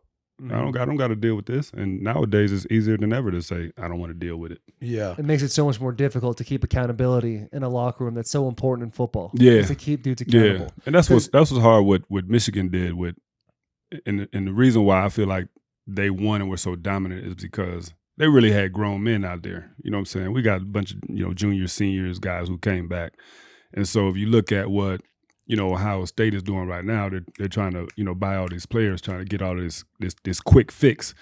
It's hard to build it that way. You know what I'm saying? If you're trying to do that every year, like you Right. got to have kind of a nucleus of guys that are coming back and you can build a program with. So it's going to get harder and harder, for coaches to kind of maintain that, because there used to be truly like a loyalty to school Now it's just a loyalty to you and what you can get, trying to get the most out of it for yourself. So it's going to be hard for coaches. Because that's such an interesting thing is like having loyalty to yourself and your school. Like even when you play, when we play, like that was still there. Like you still wanted to benefit yourself playing well and the team do well as, at the same time. But now it's like, it's Wild West. Yeah. And with Ohio State, the way they're setting up this year, they're spending so much money in NIL and bringing these guys in there. If they don't win the national championship, right, it's right, over. Yeah, like it's over. Yeah, so that's definitely the type of pressure that you put on yourself if you say, all right, I got the best guy from here, the best guy from here, best guy from here, and then you get them all together and it doesn't work. It's like people start looking at you real crazy. Yeah. And you see, like, go ahead. I was just gonna if you got more in college, I was gonna start to dabble in the NFL world. But I got a couple more things on college. Just this year, Sharon Moore, obviously, like I'm a massive Sharon Moore fan. I think he deserved that job. They made the right Smash. decision. Yeah, he is. He's the dude for the University of Michigan. But he lost a lot of players, like 18 dudes are probably going to get drafted. And coaching staff. And lost the DC, lost the strength coach, which I think is like the most devastating loss. Like Herb, we had the opportunity to go there and meet and talk with him. He was kind of going strength and conditioning. Yes. Oh man, that's my guy, man. Yeah, that how he evaluates hips, knees, everything. The grading scale they put everybody on. Like you walk away from that being like, damn, I wish. No, he was next. When I was playing, because it was like a guy like this is a dude you have for all of college, and then in the offseason you're back in Ann Arbor, like trying to get whatever you can with him. I took my son up to a little two-day camp they had up there, and he just had a certain easy way that he does pull-ups. Shit, I went back home and I was doing him that way. You know what I'm saying? That's the kind of guy he was, man. So a couple little tricks. Yeah. What's like most reasonable expectation for the University of Michigan in 2024 season? I think it's gonna be tough. Looking at the schedule, I was looking at it the other day. We got Texas coming in the second game. You have a tough schedule. Washington, USC, right? UCLA, Penn State, Ohio State. I think we got Oregon too. Yeah, and you just look at it. Texas, they have their quarterbacks coming back. You know what I mean? So they have, what we have is a lot of guys leaving. Our quarterback leaves. Then you got a Texas team that just was in the playoffs as well. They're still building on that and still have a lot of things in place. And then they got their quarterback coming back. So I think it'll be tough sledding for him just because he's rebuilding it. Like you said, there's nothing. I don't think anything hurts him more than losing staff, losing guys that were in there in place. Losing being the strength and conditioning coach. You lose your defensive coordinator. He's gone. A few other guys have left as well. I think Jim's is it Jim's son that's on the staff that he just left? Jim Harbaugh? I don't know. I'm not even sure. You would assume he's taking a couple offensive guys. Yeah. So a lot of guys left, man. So I don't know. It'll be interesting, but it's gonna be a tough sled. Tough sled. The Ann Arbor, best place to go eat, college kid. I got the place in my head right now, but I don't want to. I mean, with NIL. No. We're talking. You get those little chits, like those little coupons that are like two. Well, for me, it was Cottage Inn. Cottage Inn did hit. Yeah, Cottage Inn. I don't think we. It's a little pizza spot. Yeah. And did you guys get the little pieces of paper, the chits? Yeah, like $15 on ours. Yeah. See, ours was you get like 2 medium pizzas and like a soda or something like that. You go smack one of those things. Oh, barbecue chicken pizza. It was nice. Yeah, this podcast is Mr. Spots. Mr. Spots, I like Mr. Spots, but me, it was pizza for me, man. Yeah. And Cottage Inn, they had the best pizza, and I always felt like Cottage Inn was out of all the places that we could get. So he had Mr. Spots, you had Cottage Inn, and we only had like 4 different places you can go from. Like that one to me was like the most like. I felt like I was really doing something if I went into Cottage Inn and got something. You know what I'm saying? The restaurant type restaurant. I like the It was like, I felt like I was doing something. Yeah. You know what I mean? So Cottage Inn was that deal. I got that. Last college question when we go to the NFL. Top 5 players, University of Michigan history. But not like obviously like the argument here would be Tom Brady. Like would Tom Brady be a top 5 Michigan football player in history? Not in Michigan, right. We'll put you in there. We'll put you at 1, so you don't have to do it yourself. Oh, I got to put myself in there. Yeah. Well, could I put myself in? Could I put myself in on offense and defense, and I can be in? You could do that. You take 2 of them. That's what you want. I like that. Oh man, that's pretty tough. I'm gonna say Desmond, I'd have to go Anthony Carter.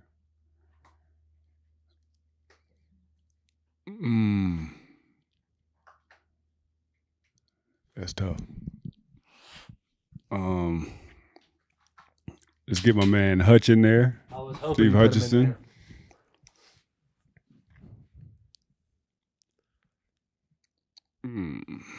Can I sneak you with one, maybe? Jake Long. Okay, so I got 2 receivers in right now. So I've already broken that mold, and I got 2. So that would be 2 offensive tackles. Oh no, Hutch Offensive was a lineman. guard. But also Blake Corum. Yeah, because you got some recent guys in there. Let's put Blake in there. For what he did these last couple of seasons, and he's rocking the deuce out there too. Let's do that. So that's 5, right? That's 5. That's 5. Okay. And that was a tough question. It was help me out. Was Blake's stats overall better than Hart? Oh, yes. Okay. I just remember being young and Hart I was don't know. like the I guy. think touchdown wise for sure. I think because he got a bunch of He has the most touchdowns. touchdowns by any Michigan player. Yeah. And I think he blew it out. I don't think he blew it out. I think he beat it by 1 or 2. Yeah. But did it with only like 3 years starting, as Yeah. opposed to, was it Anthony? Anthony Thomas. Yeah, he was at like 55, 4-year starter, and he got to like 57 or Yeah. 56. Mike Hart had 5,000 career rushing yards. Yeah, Mike Hart did? was real. Denard had 4,400. What did Corum have? He's not top 4. He's number 7, 3,737. All right. Yeah, but the thing Hart is was getting busy. even though you have all the yards and stuff, it's still about impact too. Yeah. Like his impact on the team is one of those things that, it might not be top 5 in rushing or whatever, but his impact on coming back, you know what I'm saying, and then his impact just his presence on the field, man. So, like my man Burt. Yeah. Yeah. You had such an incredible NFL career as well. It's kind of like hard to focus on something or start somewhere. But I am curious, like, you're one of the greatest Raiders of all time, and then you had that stint in Green Bay where you played a lot of good ball, and then you come back to Oakland. Like when you were in hit free agency, like you were somebody who you were franchise tagged, right? Yep. So like, was there when you left Oakland the first time?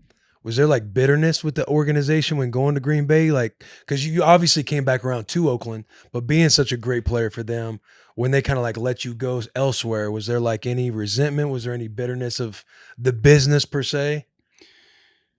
Yeah, kind of. Because I never thought that I would leave Oakland, and the bitterness was more so with like the GM at the time. So not necessarily just Raiders; it was just the GM. And I think at that time, they told my agents or something that there was no value to bringing me back to the Raiders, and that was coming from that side. And so it was like. You know what I'm saying? What are you talking about? Mm-hmm. So yeah, it was a little bit bitterness in that regard, but I was also, like I said, I didn't think I would leave there, but then I got franchise tagged, so I was free, so I could go anywhere. So I thought that, I was gonna have my pick of the litter, anywhere I wanted to go, I was gonna be able to go, and it was dry as the Sahara out there. You know what I mean? Yeah, and it was kind of crazy. And so, I went in thinking one thing, and then my experience wasn't all that great, And so, through the process, Green Bay began to call my agents and wanted to bring me in. And I was reluctant. I was like, nah, I'm not going to Green Bay. So there was really no reason for me to visit there. And so called again, and when everything was really like quiet from everyone else, I had my agent reaching out to other people, and nobody was biting. So I was like, all right, well, let me go to Green Bay because we got to at least try to draw some interest from. I'll go there, maybe somebody else will be like, all right, well, some other people are checking for him. Yeah, man, it was crazy, yo.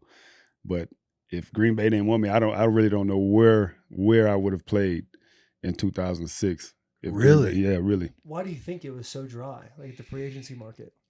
there was a lot of things out there. One, I did come off an injury. I broke my leg in 2005, so I missed the final 10 games of the season. And then people talked about my attitude and talked about just a lot of different things. And so, and I think some of that came from the Raiders side as well. Just putting some stuff out there. After that one conversation, yeah, right. Because Mike McCarthy asked me when I first met with Mike, because it was his first. I think it was his first year. It was my first year. He asked me about it in our meeting. He was like, "Oh, what is this about you? Being a bad team guy, bad locker room guy." And I was like, "What?" Like, man, you can't talk to any players I play with that say I'm a bad locker room guy.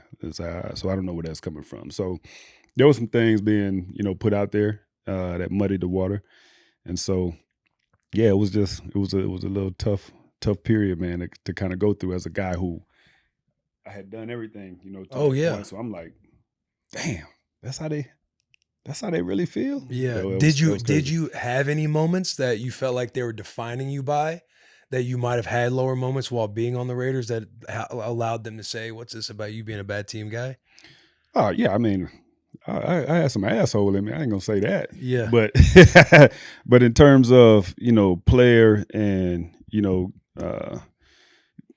guys in the locker room, nah, it wouldn't have been from that. But yeah, I mean, I had my issues with coaches at times.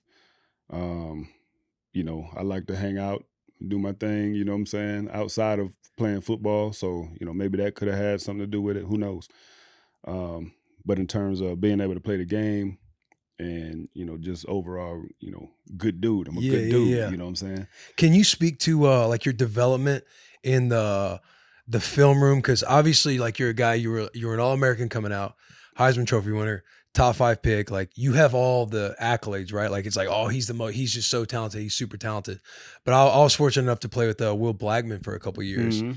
And when Will and I, we'd have our sushi nights and stuff, but he would talk about you as somebody who was always like last in the building, and he would learn a lot of his study habits from you. Mhm. Do you feel like you had those throughout your entire career? You developed them as you got older? Because he always said the best things about you. And I feel like something like that, like being a student of the game, kind of gets slept on when you're somebody who has all the accolades in the world. Yeah, I think it compounds over time, because you do start out, like myself. I was a great athlete, so a lot of stuff's going to come easy, so you don't necessarily have to spend as much time looking at certain things. But the one thing that I've always had as a player was I've had great play recall. You know what I mean? So when you're out there on the field and you see certain things, you start to pick up on tendencies. Like, I always had that without necessarily having to look at film. And so then, as your career goes on, you take different methods from different coaches, like Vance Befford. Like, I remember, just going back to a certain play. We played Northwestern my junior year, and it was a 3rd and long situation. And me and him had went over what they like to do in that situation, and they ran it out, and I picked that out off. So different things you pick up from different coaches. Chuck Pagano was another guy who worked on me on 3rd down as well. Being around him, I learned a lot on 3rd down tendencies, that being money down. And so over time, then you start developing your own style of how you like to see things. And so for me, like I said, I always had, good play recall. What I would start to do in my studies, I would start to watch the game from the opposing team's 1 yard line all the way to the 1 yard line, but in the same personnel. So I want to see you from the 1 to the 1, same personnel. I want to see it in all parts of the field, because you'll run certain things from 1st to 5, 1st to 10, 10 to 20, 20 to 40, 40 to 20, 20 to, you know what I'm saying? And a lot of it mirrors what you do from here to here. You know what I mean? So, like, you take a Will, for example, I would have my film broken up certain ways, and then I would tell those guys, this is how I like to look at the film. And so we would, when we'd have our times together in our film room, we would look at the film, and then we start going over these things. Now, when I would see something that would kind of, they may get to it a different way, but it's the same thing, I would go back to it. All right, now watch this. Watch how this team lines up on this play and runs it. Now watch them motion to it and run it. But it's the same thing. You know, so I was always taught it's not how you line up, it's how you wind up. So those are the things that I was able to, you know, pass along to those guys. And for me, it just over time, I got gradually even better at it. You know, Yeah, what I mean? you found like another way to prepare and be like, okay, Yeah, add yeah. it to your game. And that fires me up as a defensive guy. That's football porn right there. It seems like you had a good way of simplifying things Exactly. with emotions and stuff like that. Exactly. Like, this is the same thing, just with a little extra dressing on it. Yep. Like, to go back to like the, you know, tough locker room guy, or these you being put into a box of a category of your character.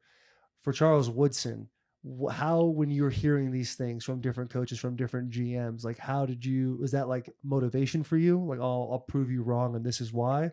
Or how do you handle those types of things when someone might be putting you in a corner and saying you're like this when you truly don't feel you're like that? Actually, I was hurt, man. You know what I'm saying? Yeah, that kind of hurt, you know, because I'd never, throughout my whole life, had never been in a position where people doubted me. You know what I'm saying? Never. And so that was a period where it was like there was some doubt cast over me as a football player.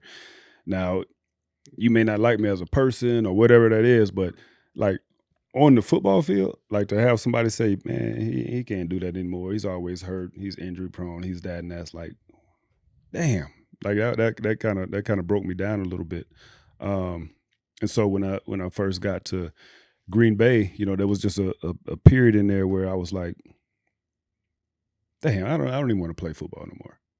You know what I'm saying? So at Green Bay? Yeah, when I first got there and I first signed, you know, I called a few people who are close to me, and I was like, yeah, I think I'm gonna hang it up. And it was my my agent at the time, Kevin Poston.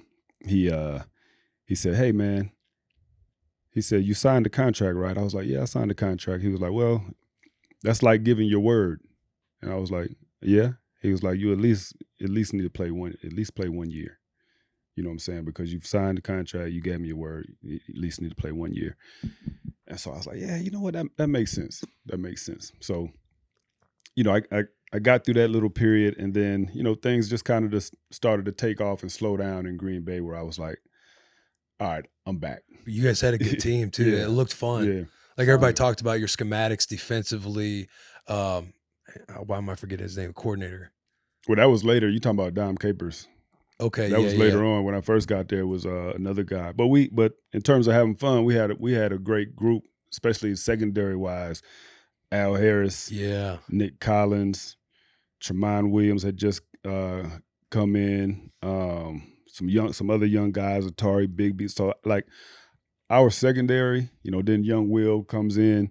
We had just some young, good guys on that secondary, man. And it was great because, you know, when you talk about Will, I had some young guys that kind of looked up to me.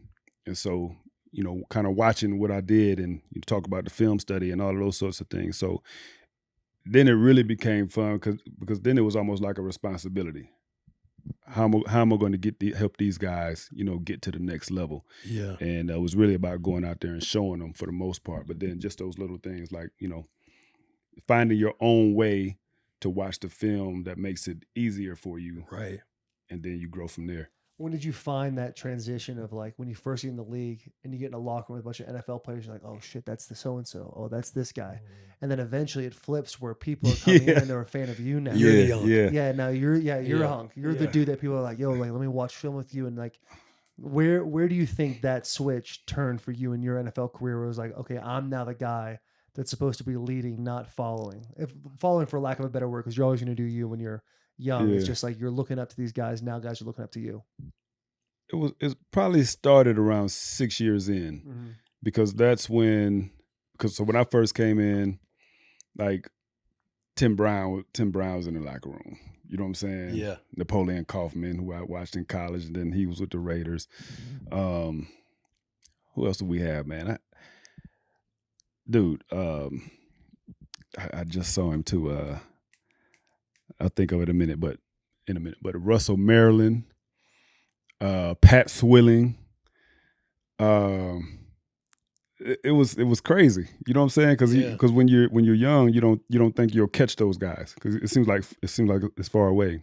And then Jerry Rice came in. Like, holy shit, these dudes are in the same locker room, Yeah. you know? And so then around 6 years in, then those guys are gone. Tim's gone. Jerry's he's gone now. And so now those older guys are kind of peeling off. And so now you're starting to be one of the older guys. And so then it kind of becomes, oh man, you know, I used to watch you. And then as you get older, you get to Green Bay. Oh man, yeah, I used to watch you. And then all of a sudden your grandpa, he's like, damn. It's a How did this surreal happen? feeling when Yeah. a rookie comes in, they're like, yo, I used to watch you in high school. I used to watch Yeah. your film in high school. I'm like, damn. Yeah. High school? Yeah. Right, Maybe right. I really have been in the league Man. for a while. Like, It's maybe I nuts. kind of am him. No doubt. Who are some of the best leaders you've been around? And maybe they weren't the biggest names either, but who are some of the best leaders that you've been around? Like Tim Brown was a great leader. I thought that one of my favorite guys who was with the Raiders when I first got there was Eric Turner. You know, who passed away maybe like second or third year in the NFL. Eric Allen, you know, tremendous guys. Like I feel like when I came in, we had like real veterans of the game. Mm-hmm. You know what I'm saying? You know, guys who, you know, had been through a lot and just, you know, they respected the game. You know what I mean? Yeah. They had respect for the people who came before them. Like I played with those kind of guys, man. And so I would say those are the guys who, you know, come off the top of my mind when I first got in. You had two boys, right? I got 2 boys, yeah. 2 boys. How has it been with them starting to play sports and you kind of like, hey, the expectation is not to win a Heisman and be defensive player of the year, first round pick. Like, how do you temper those expectations when your kids are looking up to you as a father, being like, I want to be like you and succeed you essentially? Yeah, it's funny because I have the conversation with them. And it's funny because there's 2 different responses. Mm-hmm. So, you know, I could tell my oldest, you know, hey man, you know, look, you got all the talent in the world. You know, you'll be compared. We got the same name, you know, but you can't worry about that. You know, you just got to go do your thing. Whatever's going to happen is going to happen. He's like, okay, yeah, Dad, appreciate it. I tell my youngest son, hey man, you know, you don't gotta be this or that. Dad, I'm gonna be in the Hall of Fame with you. So whatever. How do you feel when he says that? I'm like, cool. Yeah. You know what I'm saying? You got to speak it first. You know what I mean? doubt. So, are you like, hey, you guys have to go to Michigan? kind of unofficially, yeah. Yeah. Yeah, if they're highly recruited, man, are you gonna be Oh, hey, dude. Let me give Well, I do tell those guys, man, listen, I want you to be able to make your own decision wherever you know, when it comes to that point. But there's just one place you can't go. Yeah, you know what I'm saying. Ohio Yeah. State? Come on, man. Can't go. Yeah, we can't okay, do that. hypothetical. For whatever reason, your kids are they're playing ball, they're getting offers, but they're like small D1 offers. You're getting some Max, you're getting some App State type of D1s. But there was one big team that comes in and happens to be Ohio State. Hey, but here's my question though. Why would you ask that question? I'm a disruptor. I'm a disruptor. Yeah, Ohio State's the one taking a shot. Yeah, okay. Full ride? Oh yeah, what are we talking You about? know it's all full, This right? ain't Hey, baseball. hey, NIL? Oh yeah. I might have to You know what they put the scarlet and gray on? I bet, hey, NIL, full ride, nobody else is calling. I might have to think about it. That would be so tough. Are you gonna go to games? You gonna walk in that stadium? You with know, your it'd be jersey? so tough for him, bro. Wearing red. I'm Wearing gonna, his jersey, they score a touchdown against Michigan. He's like, hell yeah. Hey, I'm gonna watch from the blimp. Yeah, you get up Yeah, there. yeah. You have to watch from home. Yeah, or something. Either or Ohio or something. Columbia. Yeah. Man, That's funny. that That's a would good be question. That'd be a hard Oh, situation. that'd be tough. Were you in Green Bay with Favre and Rodgers? Yeah, when I first got there, Favre was there. What was that drama like? You know, everybody got to see, you know, Favre retires, he comes back, you know, they'd never, you know, they wouldn't see eye to eye. There's obviously been a lot of public conversation and like transparency or subjective opinion around it. Like, what was it like, or be like being kind of like in that drama or around it? I think the guys on the defensive side, we didn't really pay attention to it because it's more, you know, he's in the, you know, Brett and A-Rod, they're in the meetings together all the time. They're always on the offensive side. So we really didn't get into that portion of it.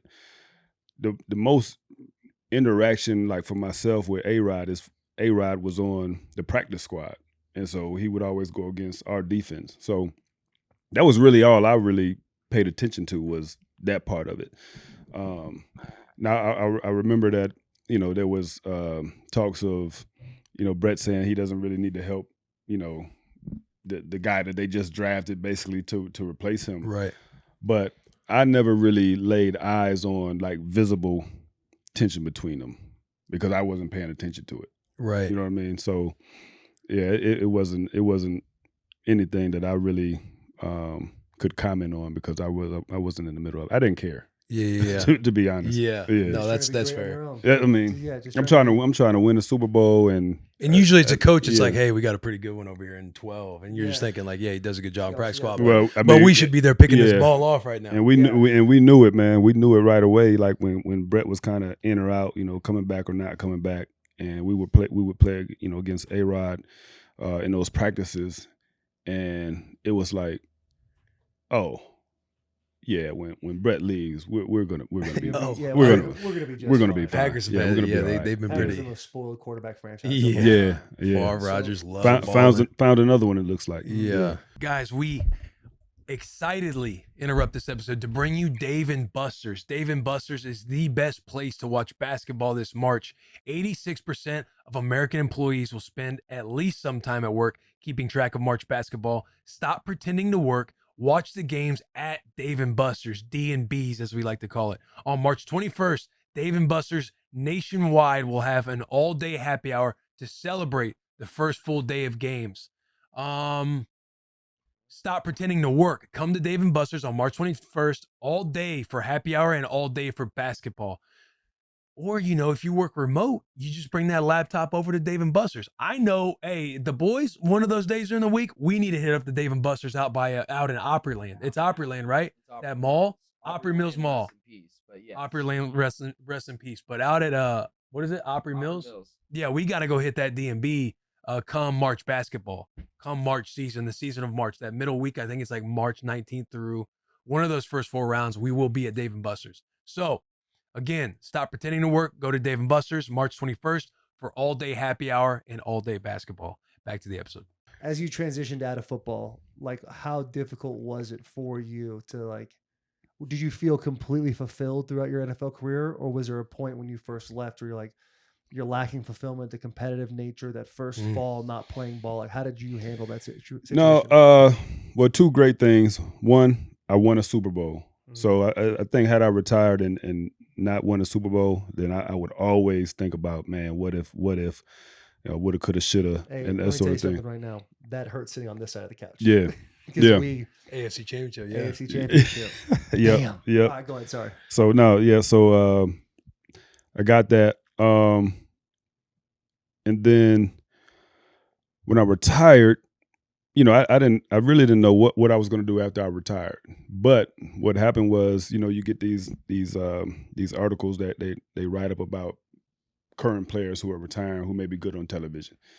And so after I retired, I went right into television, right? I started work for ESPN. So I really didn't have time to really be retired and be scared about that whole transition because I really went right into something. So I would say I'm very fortunate that happened because I didn't have to sit around looking back at, oh man, I don't have anything to do. Football's gone.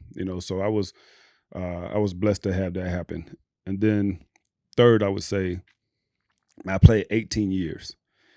And so, That shit you know, is crazy, man. you know what I'm saying? That answer just turned my question to a dumbass yeah. question. Fulfillment. I played 18 years, and so I feel like the thing for me that I always think about is that I remember the morning where I knew I was done playing, and it was against Detroit. We were in Detroit, and I remember looking out the window, and it was snowing, and Detroit's in the dome, so it don't matter. But I remember looking out and saying, man, if they canceled the game today, I would be okay.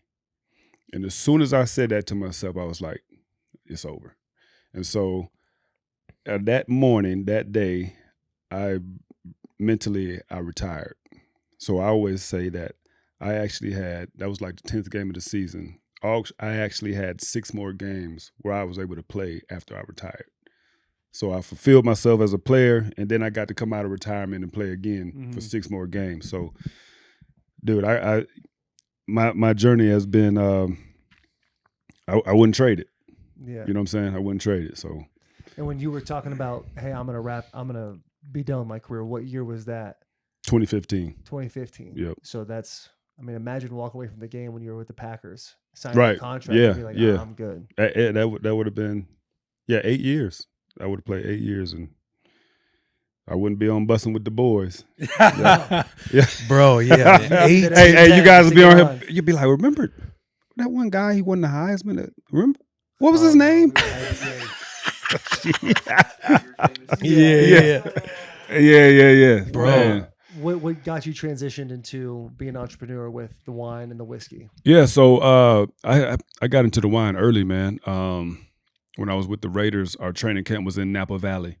And so, each year training camp, I was out and about, great restaurants all over the valley, and everyone was drinking wine, like all the time, like morning, noon, and night, always drinking wine. So I just got really interested in it and created my first label in 2005.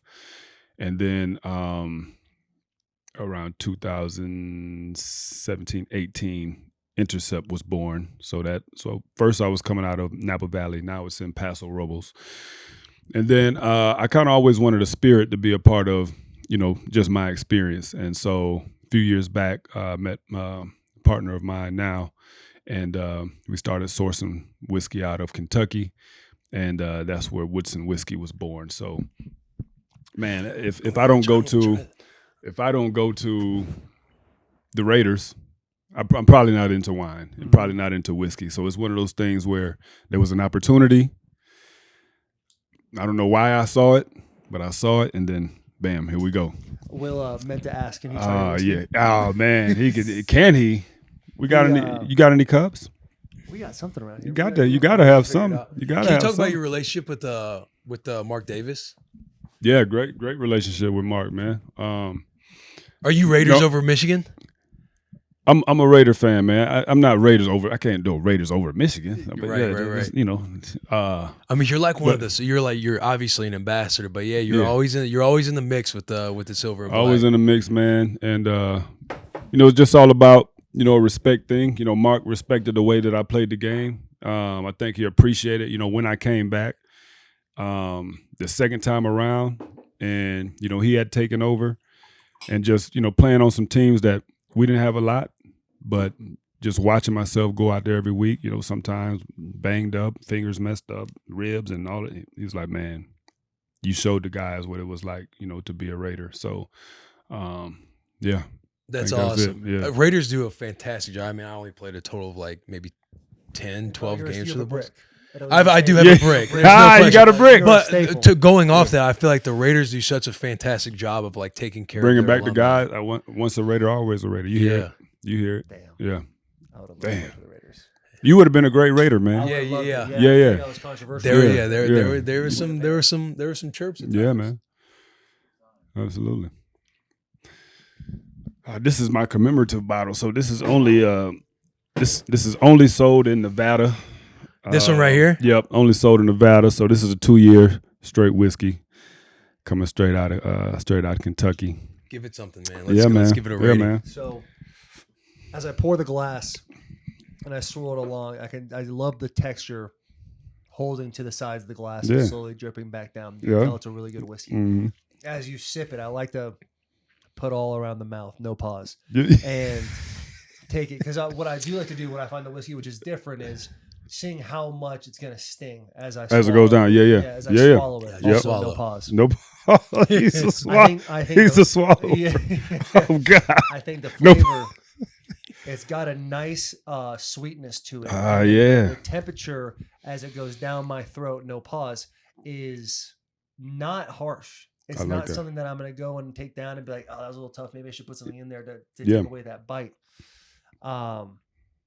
Sits on the tummy just right. Oh It sits when man. it hits that belly. Yeah. You kind of feel like, oh, I have a warming sensation. If it's a cool day outside, I put that in there. I know internally I'm getting the heat I need. Overall, 4.5. 4.5 out of 5. I think I can. I hope it's out of 5. Here's I hope what I'll tell you. I hope it's out of 5. This is kind of our. Go ahead. Would you like me to go? Yeah. How did you feel about that? I'm close with what you're saying. I feel like I taste and feel a lot of the things that you're talking about. I think it's got a nice sweet heat up front, like not too much of that peppery up front. You're kind of thinking to yourself, like, is it going to sting as it goes down your throat? It does nestle down your throat very smoothly. I like it. And now that I'm in my third or fourth sip, it's got a nice warm, not like a harsh, where it kind of messes up your chest. So it's just sitting on your stomach.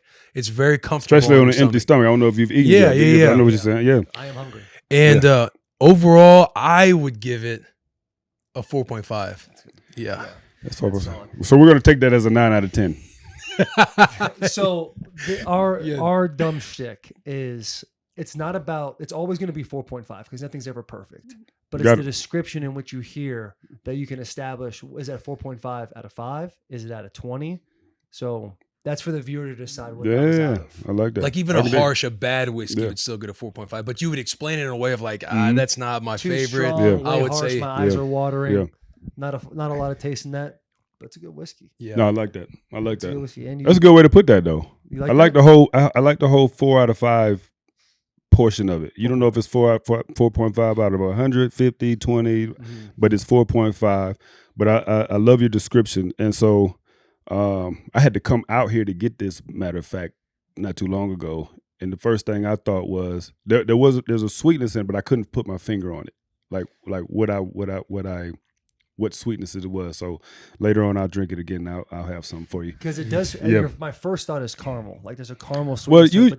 usually you get a little in your bourbons. You know, you get a little bit of that caramel, a little bit of that vanilla. But there's something else. And I just can't. Because there's a lot of whiskeys where it'll sting your lips, and you never get the flavor. Right. Yeah. Right. So I needed to have, and I always want to have something that, man, you can enjoy. And you know, a lot of people want barrel strength whiskeys, which is great. You got to put your cube in it. That's cool, and we'll do some things like that as well. But your everyday whiskey, what I want you to enjoy on game day, I want you to be able to enjoy it. Not just put the cube in or I don't need you to do all that. Yeah. Are you more of a fan of your whiskey or the wine? No, I mean they're both my kids. I know you love both, but if you're my babies. what wins more? What wins to you more? right now? Who's your favorite child at this moment? You're going to say I love them both the same, but you're going to think of one name first. Yeah. No, I'm not. No, I'm not. I'll tell you right. Okay. Can't do Dion. it. I don't do the Dion thing. I was gonna say Dion brings his kids. I love it. I think it's No. hilarious. I love both my babies the same. They're my boys. But there's ones you like more than others at certain times. Well, what I would say though, with the whiskey is that it's more interactive. That makes sense because there's a lot of things you can do with it. So if I was gonna have a party or get together or something, and we wanted to make a bunch of different things out of that whiskey. Man, we got a whole range of things that we can do. We can make espresso martinis, Manhattans, old fashions, paper planes. We can do all these different things, and we can make some with the wine as well. We do a little. It's called at one of the restaurants I go that have both of my products. It's called the Intercept Sour. Okay. So it has their house made sour mix, my red blend, which is not there, and my whiskey. And they mix it in this nice little. I feel like you. You know what I'm saying? Do you have a cigar? Not yet. I was gonna say. I feel like you got the whiskey. Yeah, like I not feel yet. like you got Not the yet. nice, the aged beard that's really well done. I feel like you're a cigar guy. Yeah. Did you like that when the Raiders would pull that out after the victory? Yeah. Talk about AP getting the head coaching job. Yeah, I think Mark had to do it, man. Had to do it. There was a groundswell of support for AP, and just the way he came in, man, and the way that the team just really responded to him.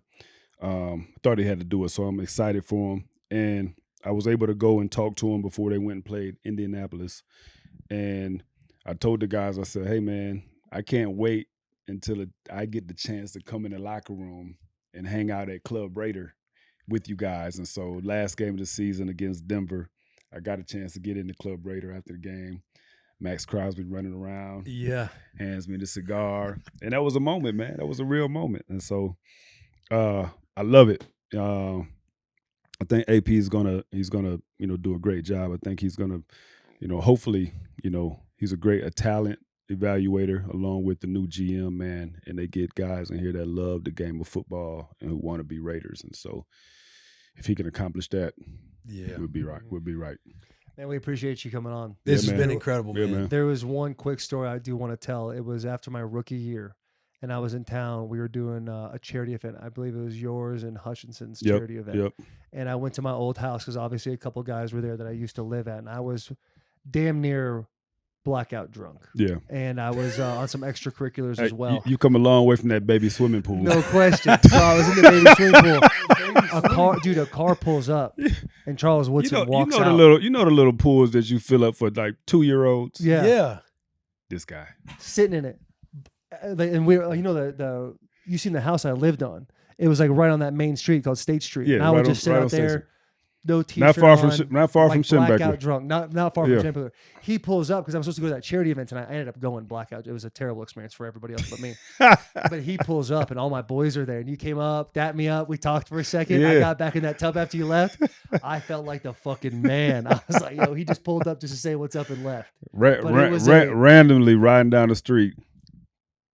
What Taylor the Lewan in a baby swimming pool? Dog, it was. I gotta see what's going on over That here. was that was an interesting time in my life. Will course. has heard some stories about me at Michigan and a couple first. I know couple the years. Taylor I know Well, is way different. all of you offensive linemen, man, you guys are crazy. Nuts. Yeah, you guys are crazy. Yeah, it's definitely calmed down quite a bit. Yeah. Thank God, because I would have Good for been you. out of the league in Who a knows hurry. where you'd be right now? No, I'd be dead in the ditch somewhere. This is what I tell people before you end is you're a different person now. You do things differently.